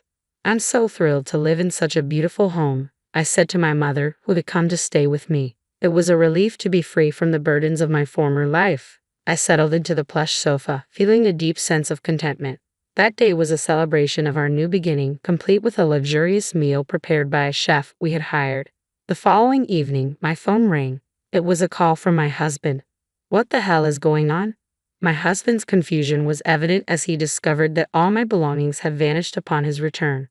I won't be coming back, goodbye. I tried to end the call quickly, not wanting to engage further, but my mother-in-law's voice erupted on the other end. What are you doing? Where are you? I can't disclose that information. You were supposed to clean the house. I see you've taken everything. That's not a joke. Besides, you didn't get the inheritance. How many times do I need to say it? A daughter-in-law's money is ours. Huh? I'm single now. The line fell silent after my mother-in-law heard that. Her disbelief was palpable. Single? Well, I'm officially divorced. I signed the papers you gave me, so I'm no longer connected to you. Goodbye. I ended the call, unable to stop laughing at the thought of my mother-in-law's stunned reaction. I felt an immense sense of relief knowing I was finally free from that family. After that, I was bombarded with calls from my ex-husband. When I had a moment to myself, I deliberately answered the phone, enduring the abuse from both him and my ex-mother-in-law. I meticulously recorded every call, planning to report their harassment to the police. Harassment from an ex-spouse is unfortunately common, and the police typically issue a warning before things escalate. Thankfully, the police acted swiftly and visited my ex-husband's family to issue a warning. Given their concern for their public image, even the mere presence of the police was damaging enough. Additionally, one of my ex-husband's subordinates, who lived in the neighborhood, witnessed the police visit. As my ex-husband was a notable figure in his company, news of the police involvement spread rapidly. Colleagues and subordinates who were dissatisfied with him began circulating negative rumors. Eventually, these rumors reached my former department. Did you hear the police were involved? I'm divorced now, so I don't really follow that anymore. Divorced? I got tired of the abuse from my mother-in-law and my ex. I spoke loudly enough for others to hear, fueling the rumor mill. The gossip quickly spread, and it wasn't long before it reached my ex-husband's boss. You've been the subject of some unfavorable rumors. What do you mean? I don't tolerate men who don't value and respect their wives. With these damaging rumors circulating, it's harming our reputation. Therefore, I've decided to transfer you. The transfer order handed to my ex-husband was particularly harsh. Wait, this place, it was a branch office in the worst performing region. There's absolutely nothing around. It's practically a landlocked island. Do you understand what this means? With this transfer, everything my ex-husband had worked for was unraveling, and his prospects for promotion were dashed. Unable to refuse the transfer, he had no choice but to move to this remote area. Meanwhile, my ex-mother-in-law was likely reeling from the blow to her son's reputation and the loss of living with him. She withdrew from society and developed depression, with possible signs of dementia causing frequent disturbances at home. My ex-father-in-law was left struggling to care for her, dealing with the dramatic change in their lives. Despite the lack of blood relation, a daughter-in-law is still considered a significant family member, and the misfortune that befell my former in-laws felt like a form of karma for their relentless harassment. Now, I'm living happily with my mother. We've even taken up gardening in our spacious yard. If I had still been in that house, I would have never discovered this fulfilling hobby.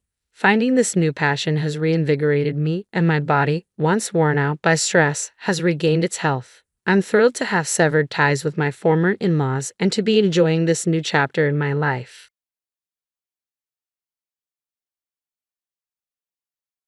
I don't believe marriage should be about money, but there are some people who have a strong inclination towards it. My sister-in-law, Selena, was one of those people. I never imagined that issues would arise over an inheritance when my brother, a surgeon, passed away. My name is Mary Smith. I manage a jewelry store and 31 years old. Although I'm single, I find great fulfillment in my work. Recently, my boyfriend officially proposed to me, and I'm thinking it's time to get married. Since our engagement, we've met each other's parents, and tomorrow is the big family meeting. Our parents, as well as our siblings, are expected to attend this meeting. I have an older brother who is 8 years my senior. Tyler is a surgeon at a general hospital in Tokyo and is highly regarded in his profession. Additionally, my brother is, in my eyes, quite handsome and charismatic. Given our age difference, Tyler has always spoiled and been kind to me since I was young. You were finally getting married. I'm sure you'll be happy, but I won't accept it if some strange guy shows up as your potential husband at the family meeting. When I told my brother about my upcoming marriage, he spoke as if he were my father, which made me laugh. Don't worry, he's nicer than you, I replied confidently, though my brother still looked a bit concerned. More than me? He asked. Tyler has been married for 4 years to Selena, who is a high society beauty. She has the striking features of a model with a clear nose and captivating eyes. When they walk together, it looks like a scene from a drama, and they often get approached on the street. Tyler, deeply in love with his wife, never complains about her quitting her job or her penchant for buying brand name bags. He allows her to spend his money freely. Selena often says, "I can't make it. I have to attend Show's new release event today." It was common for Selena to miss family gatherings she had promised to attend because of these brand name events. Initially, my parents and I tried to be understanding, thinking she might have her own struggles. However, her behavior gradually became more and more unacceptable, especially since she canceled tomorrow's meeting as well. Of course, she hadn't planned to attend the meeting initially since it was just for close family. But as soon as she learned that the venue was the lounge of a famous hotel, she changed her tune. "I love afternoon tea at that hotel, so I will go to the meeting," she declared. She wanted to go for the afternoon tea. She could have gone on another day, but she decided to attend and then canceled the day before the meeting despite us having booked for everyone. It was so rude. I didn't mind if she didn't attend, but I hated always being at her beck and call. I tried to talk to my brother about it, but he was too soft on Selena.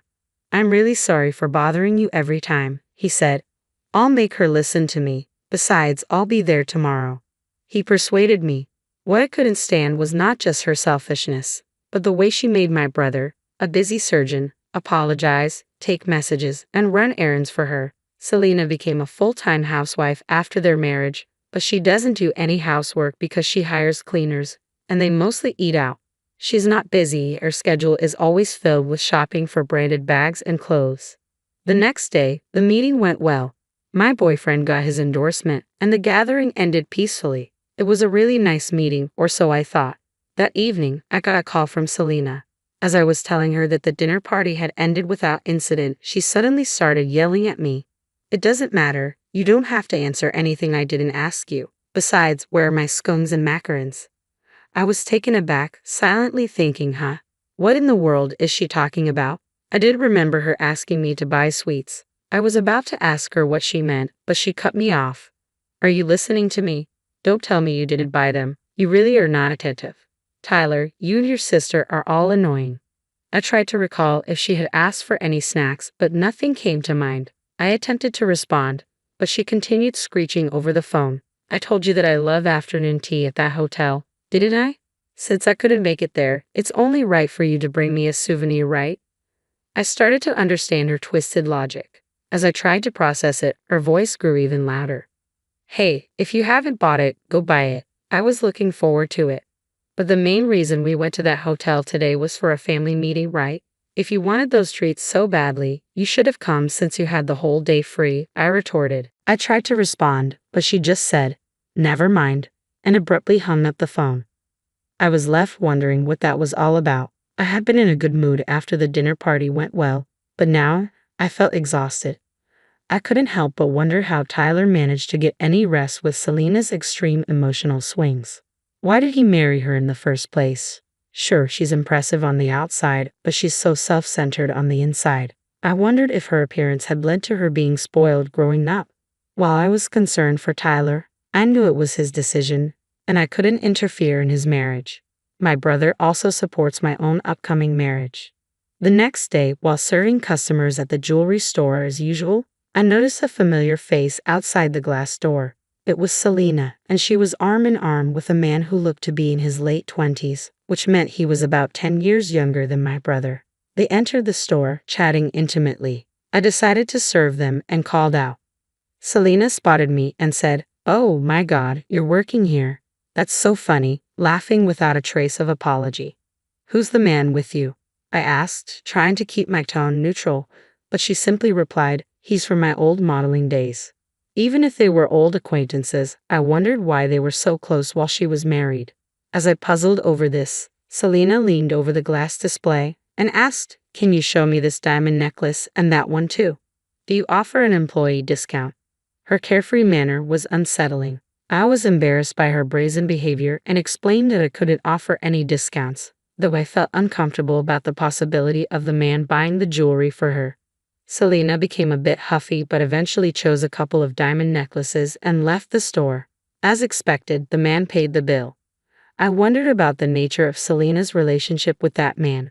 Hesitant but feeling it was important, I decided to tell my brother what I had seen. When I called him that night, he sounded more irritable than usual. Tyler, what's wrong? You seem off, I said, concerned that something might have happened with Selena, though I didn't mention her.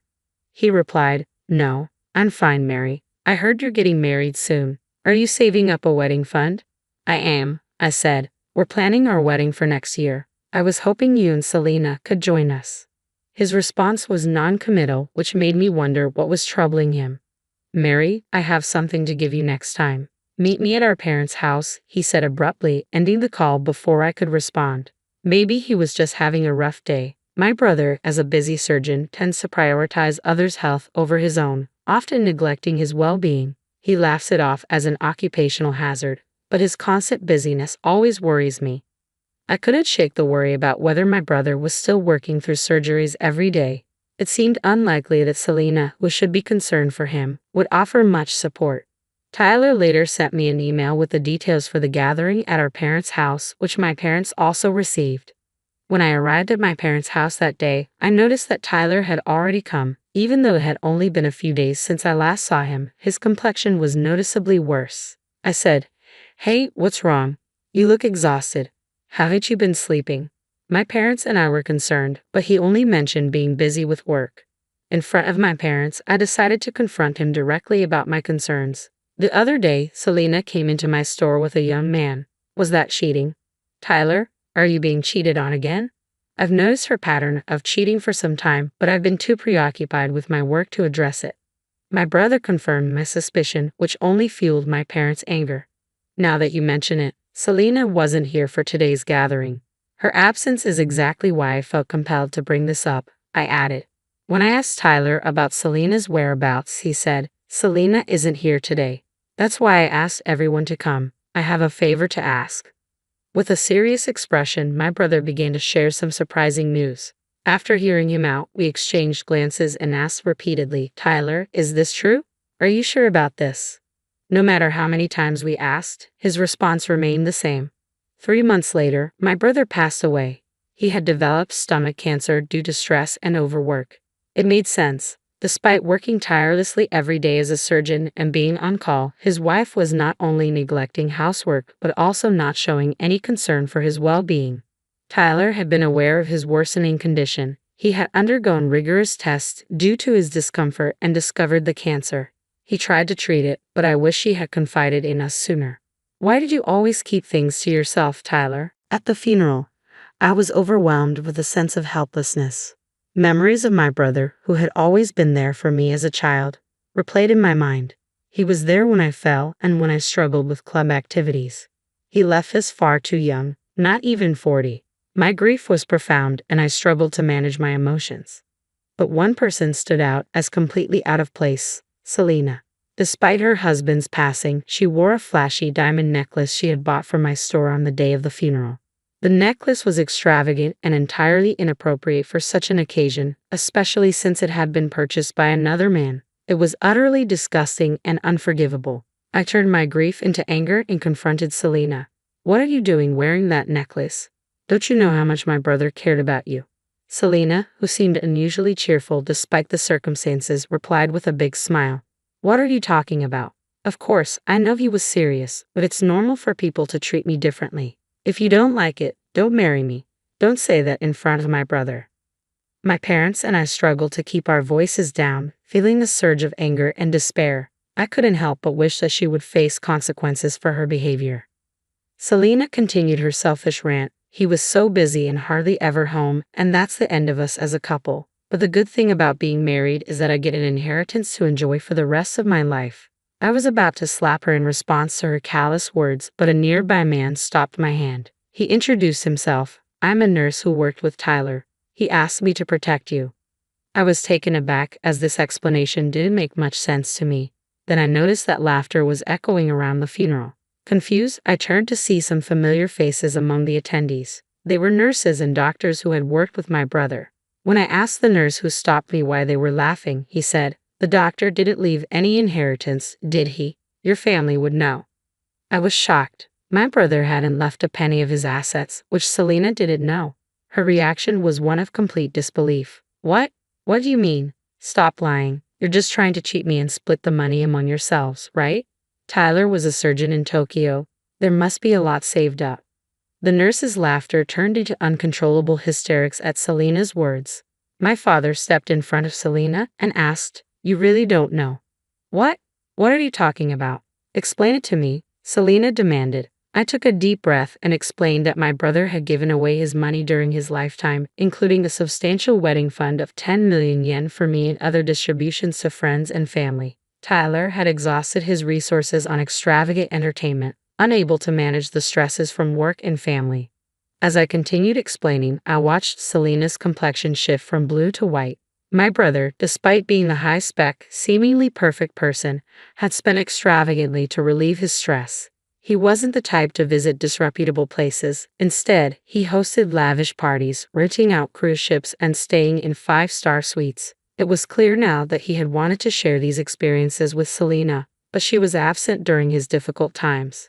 The support he received came from his colleagues and friends.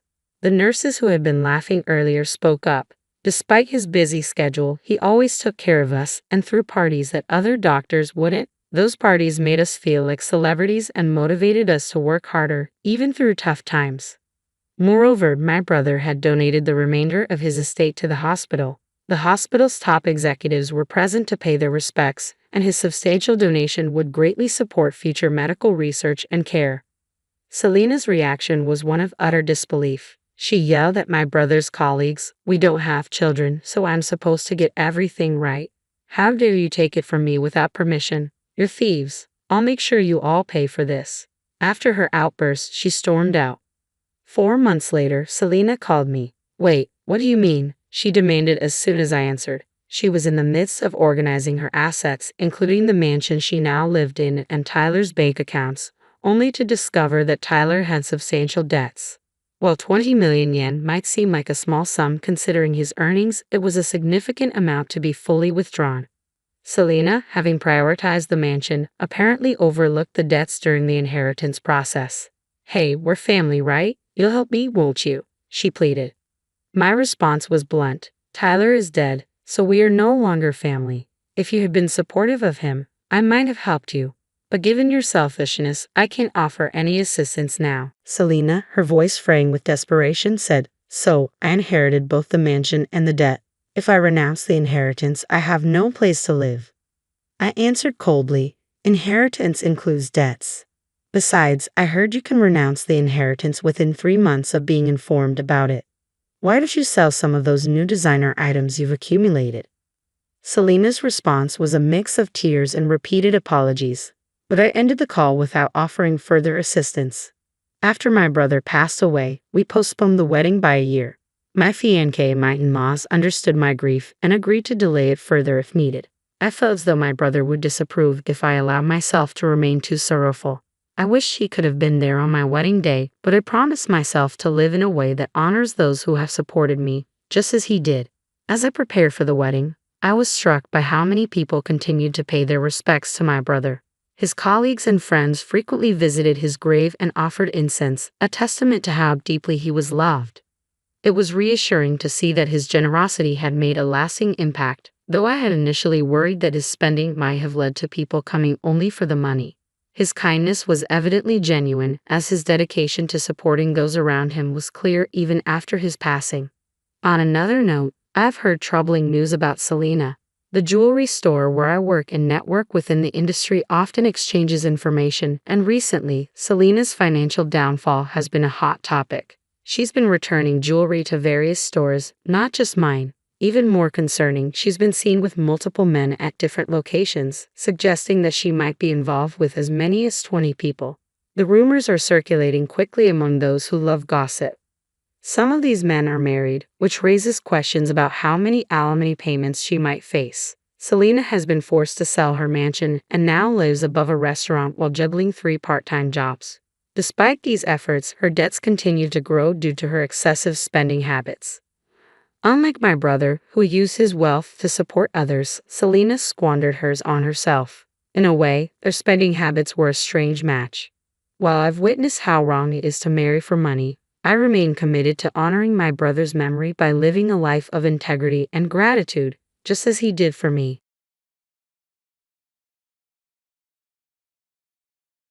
My name is Darcy, and I live in a cozy single-family home with my husband, Carlos, and our daughter, Nikki. Carlos and I met in college, where we quickly bonded.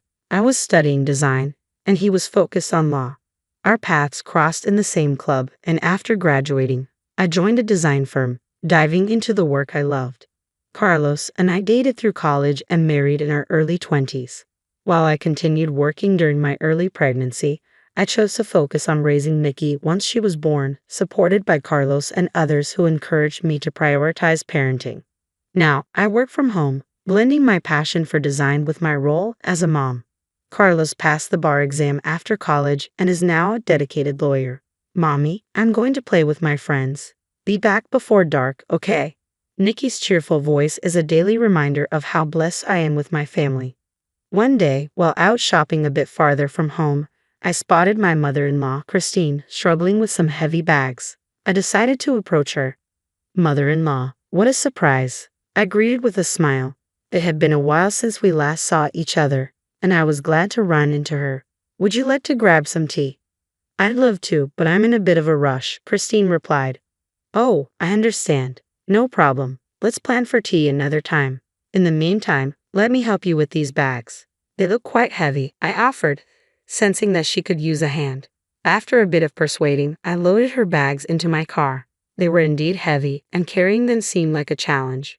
Christine thanked me with a warm smile, and I felt reassured that my insistence had been welcomed.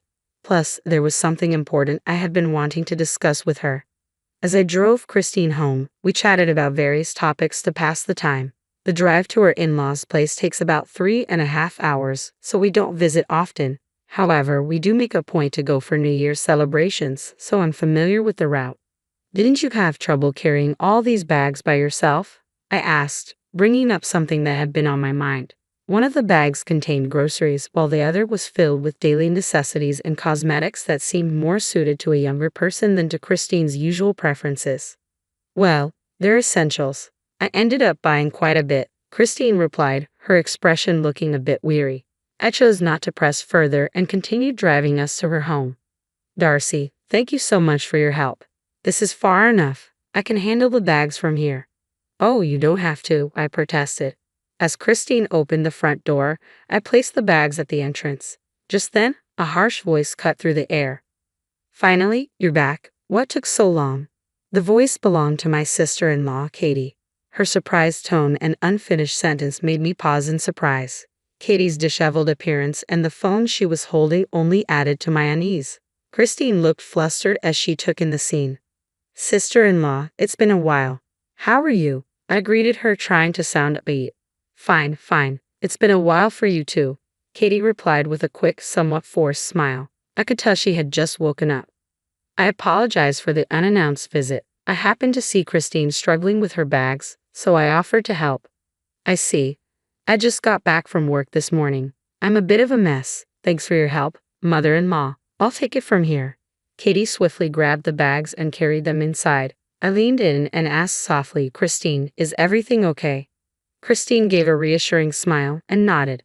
Living with Katie and the family, I'm fine really. Sorry, I can't even offer you tea right now. Thanks for checking in, Dar. No worries at all. It was good catching up. I'll make sure to visit again soon. I left without pressing Christine further, but I couldn't shake off the unease from what I'd just witnessed.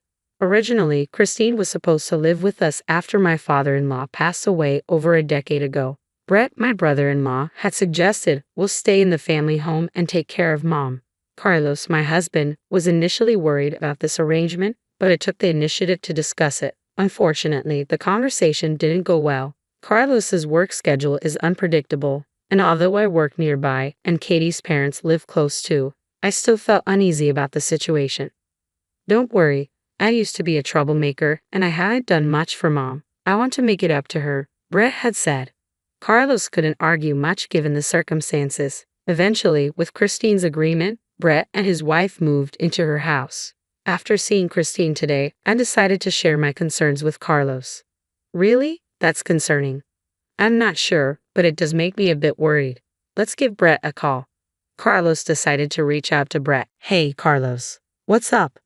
Hey, it's been a while. Just checking in. I'm doing fine, Brett replied.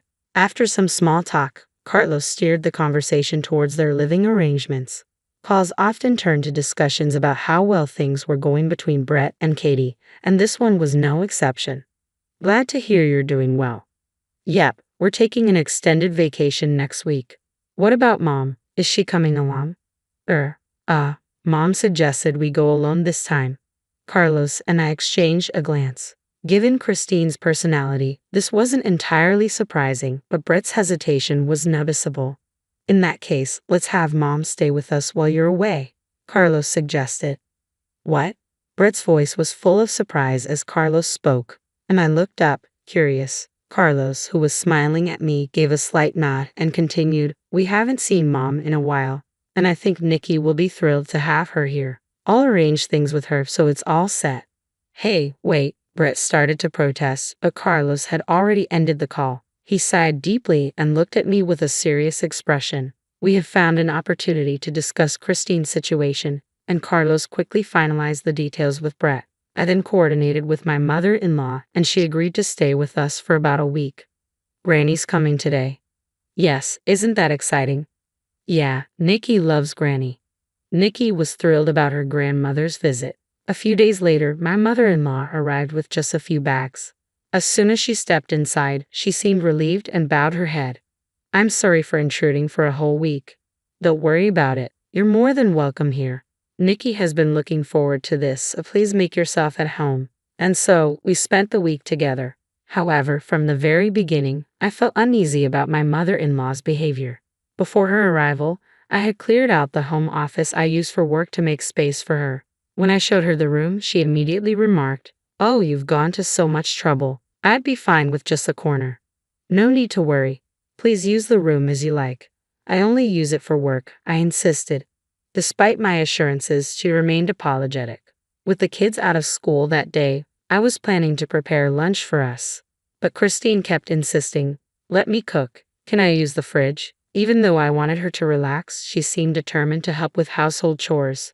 Thankfully, I managed to get her to relax in the living room, with Nikki keeping her company. Christine also made comments like, "Oh, you don't need to go to the trouble of snacks for me. I'm not worth it, or I'm fine with whatever's left over. Cold food is fine," as if she were an outsider rather than family. She used to be much more vibrant, and it was painful to see her belittling herself like this. When Carlos came home and saw Nikki chatting with my mother-in-law, I took the opportunity to update him on Christine's behavior. "I see. Thanks for letting me know. I wish she would value herself more. Let's keep an eye on her," Carlos said, concerned. "It's only the first day," I reminded him. Just as we were about to head to bed, Christine said, "I guess I'll borrow this spot for a bit," and made a move to lie down on the basement floor. "Mom?" Carlos was taken aback, and I tried to remain calm as I said, "Mother-in-law, please consider this your room for the duration of your stay. Use a comforter so you don't get cold." "But won't that be a bother?" she asked hesitantly. "Not at all. We want you to be comfortable and enjoy your stay," I assured her, looking her in the eye to convey my sincerity. It was clear from her behavior that she had been living under difficult circumstances with her own family. As I smiled warmly, Christine's eyes welled up with tears, and she finally broke down. "It's been 10 years since I've slept in such a warm place. Thank you." "What?" My mind reeled from her words, and Carlos's voice dropped to a lower, more incredulous tone. "Hey, Mom, tell us the truth. How are things with Brett and the others? How's life been for you?" Christine gave a nervous chuckle before answering. "Well, getting along might be stretching it, but I've had to make do. I mean, if they'd just left me behind. I couldn't imagine how to manage on my own at this stage in life." Gradually, my mother-in-law began to reveal the harsh reality of her situation, which was far worse than we had ever imagined. She was responsible for all the housework in her home, and whenever Katie was unhappy, she would raise her voice at her. All the shopping fell to Christine, who had to buy everything they needed. Moreover, she was shouldering most of the living expenses. It became clear that Brett and Katie had ulterior motives in suggesting that Christine move in. They were exploiting her finances. Christine would only eat after Katie and Brett had finished, often in the basement, which lacked heating and left her shivering during the winter. "It's been so long since I've had a meal like this. I was always alone, you know," she said, tears welling up. "Are you serious?" I was stunned by her words. The basement had become a sort of norm for her at her previous home. Both Carlos and I were speechless. When Brett and Katie first moved in, they had been kind to her. Initially, Christine was happy about the arrangement, thinking it was a good idea to live with them. However, over time, their behavior had shifted dramatically. At first, Katie used to cook and Brett would help with other chores. "I'm so tired, Brett. You work so hard. Let me take care of things today. You should rest," Katie would say. "Really? Thanks, Mom," Brett would reply. That was probably the start of it. My mother-in-law recounted, "I said I was really tired one day. 'Oh, sorry, Katie. I have plans with the neighbors today.' 'What? You're choosing them over me?'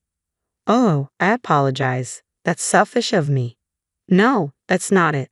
Don't worry. I'll handle dinner when I get back.'" As time went on, their treatment of Christine changed gradually but noticeably. They began manipulating her more and more, and eventually she found herself doing nearly all the housework and covering most of the financial needs. Initially, Christine used what had been my father-in-law's study as her room. It was a well-furnished space with a bed and other amenities, and she was thrilled to have such a cherished room as her own. However, even this space wasn't immune to Katie's interference. One day, Katie suggested, "Let's renovate this old study." "Hold on, Katie. This was my husband's beloved study. Can we please leave it as it is?" "I'm just thinking about your well-being, mother-in-law. Why are you making me out to be the villain?" "I'm sorry, but I prefer it as it is." "Really? This room is outdated. It's filled with junk and unsafe for you to sleep here. You should move to the basement." "What?" Despite her protests, Christine was eventually forced to move to the basement. Hearing these shocking details left me feeling faint and angry with myself for not noticing sooner. "I'm so sorry, Mom. How did I not see this?" "Don't blame yourself. I was hiding it too. It's pathetic, isn't it? The reason we didn't notice was because of a scheme by my brother-in-law and his wife. Christine only had a room when relatives were visiting, and even then, it was bare, no bed, no furniture. If she spoke up, they threatened to demolish her study. They only showed kindness when there were witnesses. If we hadn't run into her that day, this might have gone on even longer." The realization and the shivers down my spine were overwhelming.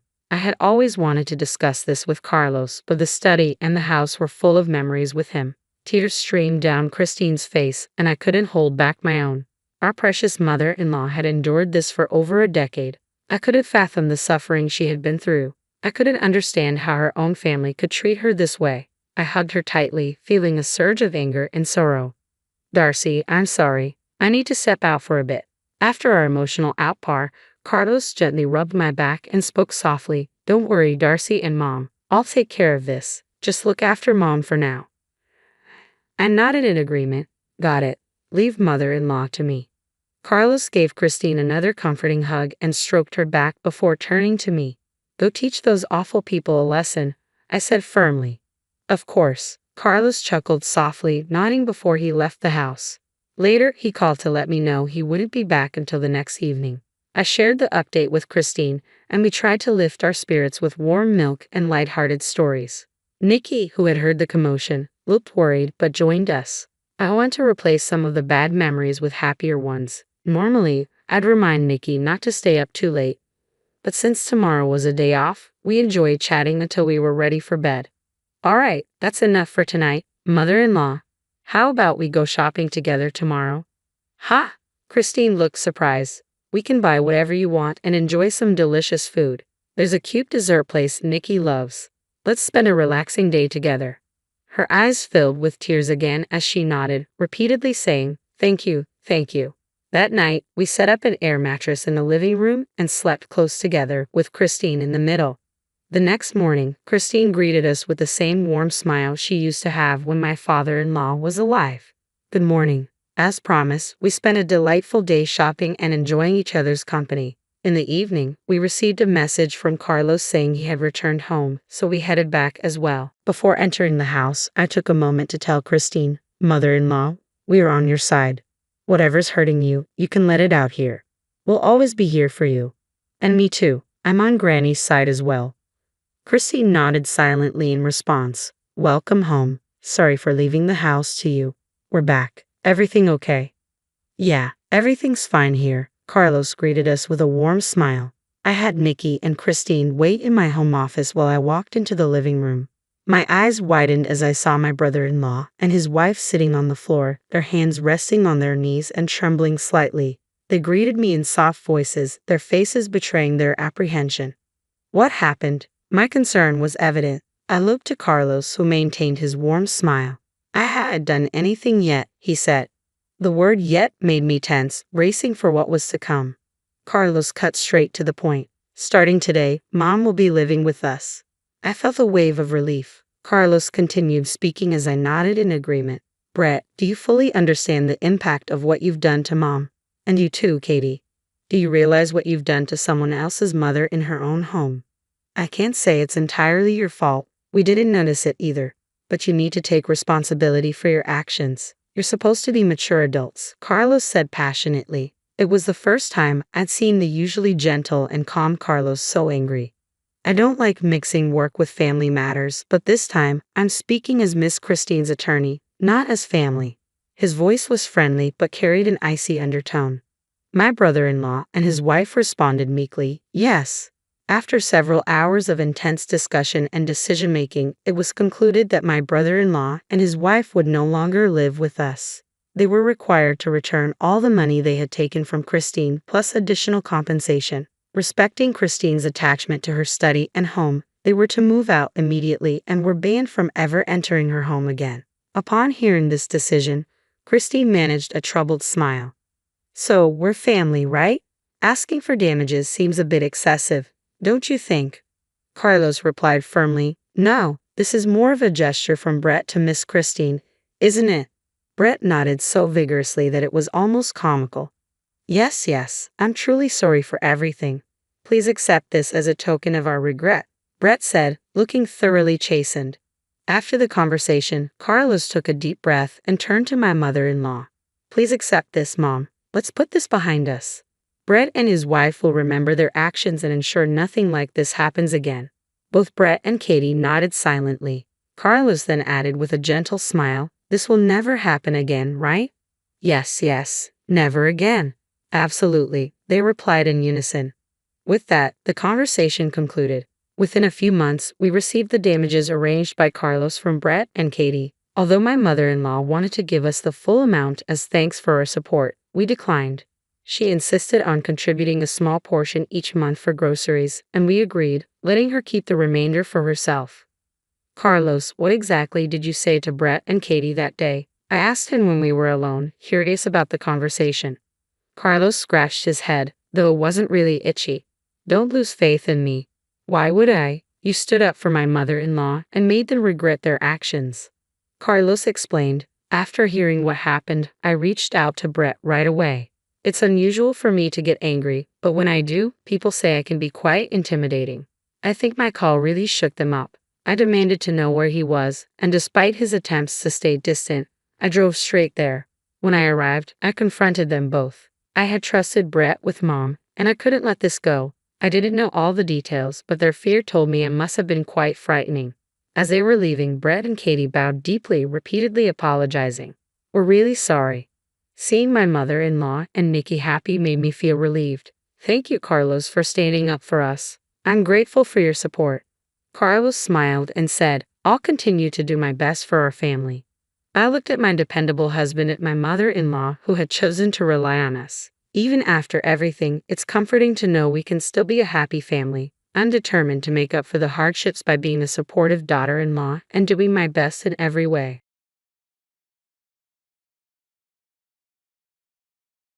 My name is Patricia, and I'm 54 years old. I'd like to think of myself as an ordinary woman, but according to my sister-in-law, my life is one of privilege, detached from the struggles faced by the average person. But more on that later. My husband, Robert, is also 54. We both work full-time during the week and don't have children. The reason my sister-in-law often accuses me of being privileged is that we live in a lovely neighborhood close to downtown Boston and Chinatown, with easy access to the subway. The house was built by my grandfather on land that was passed down to my parents, and when they passed away, Robert and I moved in, leaving our apartment behind. My sister-in-law, who is 46, 8 years younger than me, frequently visits our home. She makes the 2-hour trip from her place, leaving her husband and their 12-year-old child behind to visit us every 3 months or so over the weekend. Despite her dislike for our neighborhood, she seems to enjoy downtown Boston.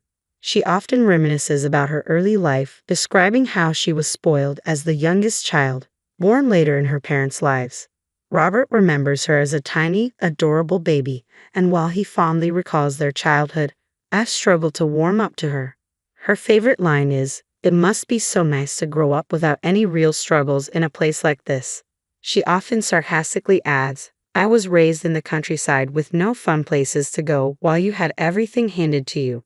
Despite her obvious disdain for me, she loves visiting downtown and Chinatown. She always arrives empty-handed, justifying it with, "If I brought something from the countryside, you'd probably make fun of it."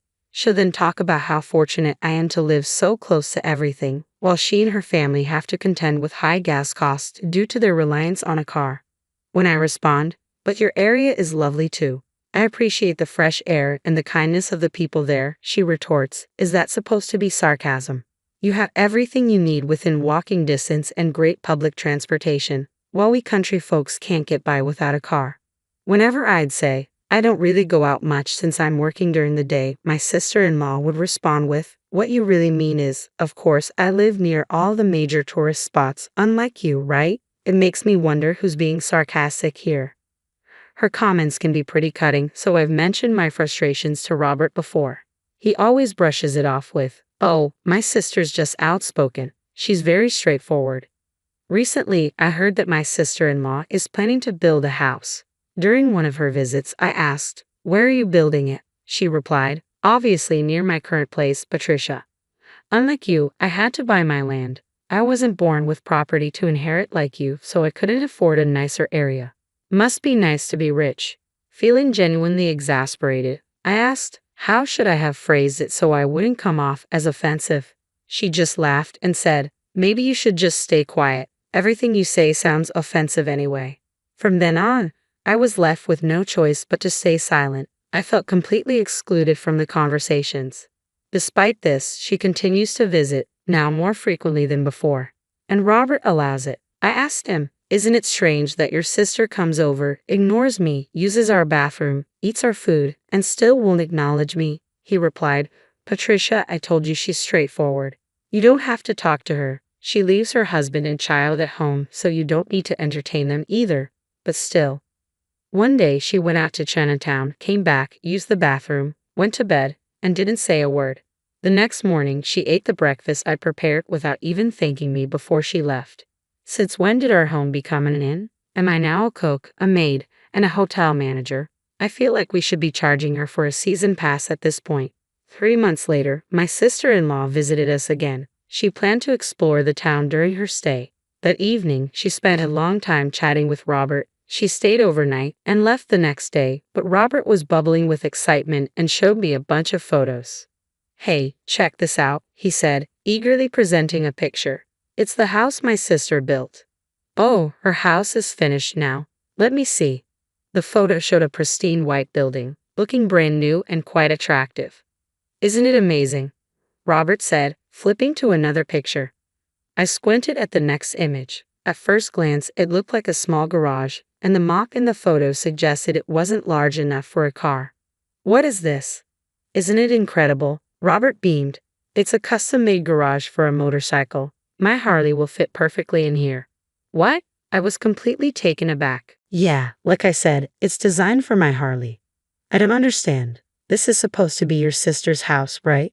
"Well, I've been discussing with her about possibly swapping houses." "What?" I was stunned by this unexpected revelation. I dropped the plate I was holding, shocked by the news. She's been mentioning how much she likes the location of this house for a while. I kept saying I wasn't fond of how outdated this place is since it's been in your family for generations. Then she suggested, "Why don't I build a new house here, and we can swap?" So I had her include a special motorcycle garage in her new house for my Harley. "Wait, what? You never discussed any of this with me." "I can't. I don't want to leave this house. It's not that I have strong feelings about her house, but I'm having trouble processing all of this."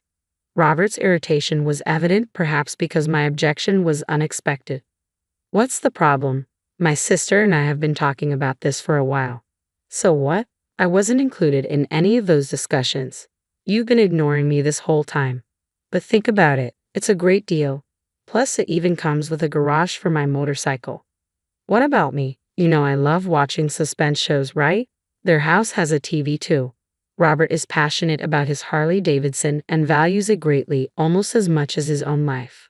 As for me, while I don't have a major hobby, I do enjoy watching suspense shows like CSI or Columbo on Netflix.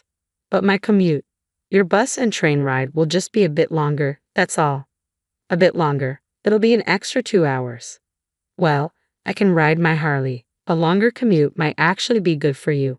You've gained some weight recently, so consider this a chance to get in shape. Lose weight, even so. A 2-hour commute every day is ridiculous. I can't handle that. Robert seemed genuinely surprised and frustrated by my attachment to our old house, already dreaming about the new house and its dedicated garage for his Harley. He finally issued me an ultimatum. I'm giving our house to my sister and her husband. Their new house has a garage for my bike. What's the problem with that? If you don't agree, I'll divorce you, he said. Wait, did he just threaten me with divorce? I was stunned. Fine, give me a night to think it over. I barely managed to get those words out. I stumbled into bed, overwhelmed and in shock. For the next 2 hours, I sat there, my mind racing. A new house with a garage specifically for his bike. It felt like it was designed with Robert's interests in mind. His sister and her husband didn't even have a bike, so the house was clearly intended to replace ours. The fact that Robert made this decision without even consulting me felt like a personal betrayal. And then he topped it off with a threat of divorce. I could have forgive him for this. So, for the next 8 hours until dawn, I frantically worked on my phone. The next day, I told Robert I agreed to move out, but with a couple of conditions. First, I needed 2 weeks to pack. Since I work during the week, they can't move in until we've moved out, right? I asked. Well, yeah, I suppose so, Robert replied. You had them build a garage, so I want to leave this house in perfect condition as a thank you. Let's have it professionally cleaned and handed over 2 weeks after we move out, I proposed. Robert agreed. With that settled, I made a few calls while Robert wasn't around. The next 2 weeks sped by. Robert, in high spirits, packed up while humming an odd tune about his Harley. I called my sister-in-law to ask, how big are the rooms in your new house, so I could plan our furniture arrangement. They were moving from an apartment, and with only 4 weeks' notice, they seemed to be in a mad rush. On moving day, the first group of movers arrived and introduced themselves as from U-Haul Moving and Storage. Please come in this way, Robert said, directing them inside. Moments later, another group showed up, introducing themselves as 2 men and a truck. Robert looked bewildered. I slipped past him, directing the new arrivals. Please come in this way, I said, guiding them in.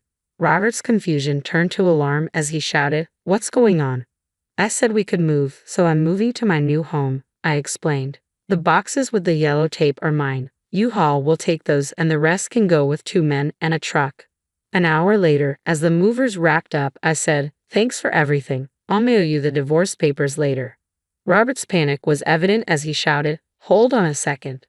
I glanced back and said, you're the one who wanted a divorce, remember? Without another word, I stepped into the taxi I had called, and the ride to my new home was brief. Long day, huh? A man approached me, and I recognized him as my older brother, Dave, who had come to help with the move. It's impressive you found a place so quickly. It's just a rental, but yeah, I replied. Once things settle, you can start looking for something more permanent. What a mess, though. It's more than a mess, I said, shaking my head. Anyway, I labeled all the essentials, like the rice cooker, with yellow tape, so I'll manage on my own. Dave was a huge help, especially since the movers had only handled the large items. With his assistance, we finished moving in a day. Give me a call in a couple of weeks, Dave said as he prepared to leave. 2 weeks later, just as I expected, my phone rang. Hello, my sister-in-law's voice crackled through. What the hell happened?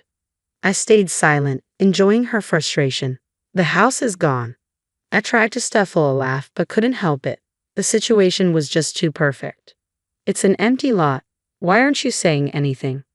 You remember you told me to keep my mouth shut. I finally said. My sister-in-law's shriek was almost deafening.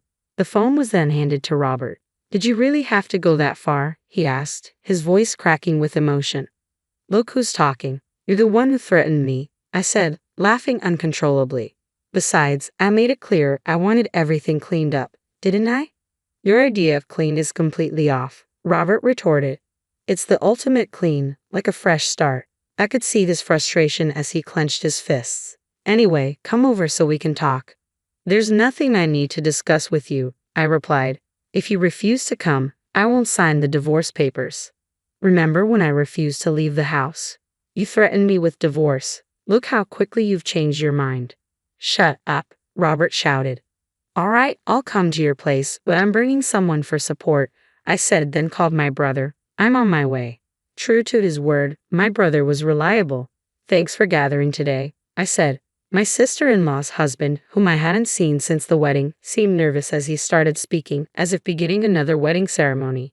The group, my sister-in-law's husband, Dave, Robert, his sister, and I, sat around the table in Robert's new home. We kept the children in the adjacent room, as the atmosphere in our room was too tense for them.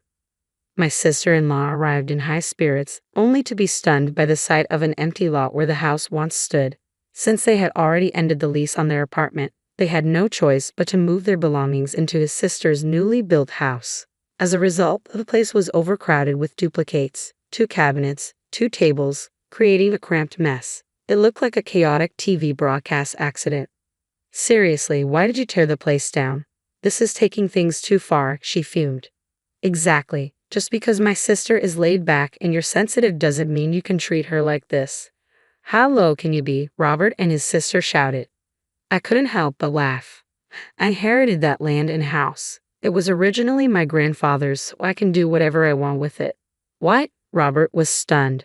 My brother added, basically, the land and house were inherited by Patricia, so they're her personal property and not part of the marital assets. In other words, you have no say in whether she gives them to your sister or not. Huh? What? My sister-in-law and her husband were left speechless by the revelation. Well, you could have told us that from the start. We could have avoided all this mess, Robert said, shifting blame as usual. It was clear that he and Patricia were on the same page. We were silenced too, we protested. You threatened me with divorce and forbade me from talking to your sister, so I couldn't say anything. Patricia was threatened with divorce, and you wouldn't let us speak to your sister. What were we supposed to do? My brother and I confronted them as siblings, stating our ground. I decided to sell the property. The house was far too large for me to manage on my own. The day after I was threatened with divorce, I made 2 phone calls, one to Dave and one to a demolition company. They informed me that it would take 10 days to demolish the house. My sister-in-law's commute to her place took about 2 hours one way, totaling 4 hours round trip. Given the short notice for the move, she would have been too occupied with packing to make the journey. The same applied to my husband, who had recently moved into a newly built house near his sister's apartment. Consequently, their new home ended up as nothing but an empty lot. We had already lost our home and had to move twice. First into Robert's house temporarily, which only added to our moving costs. Do I look like I care? You should be grateful you're not being sued for trespassing on my property. You couldn't move in because the house was demolished, so you actually dodged a bullet, I said with a laugh.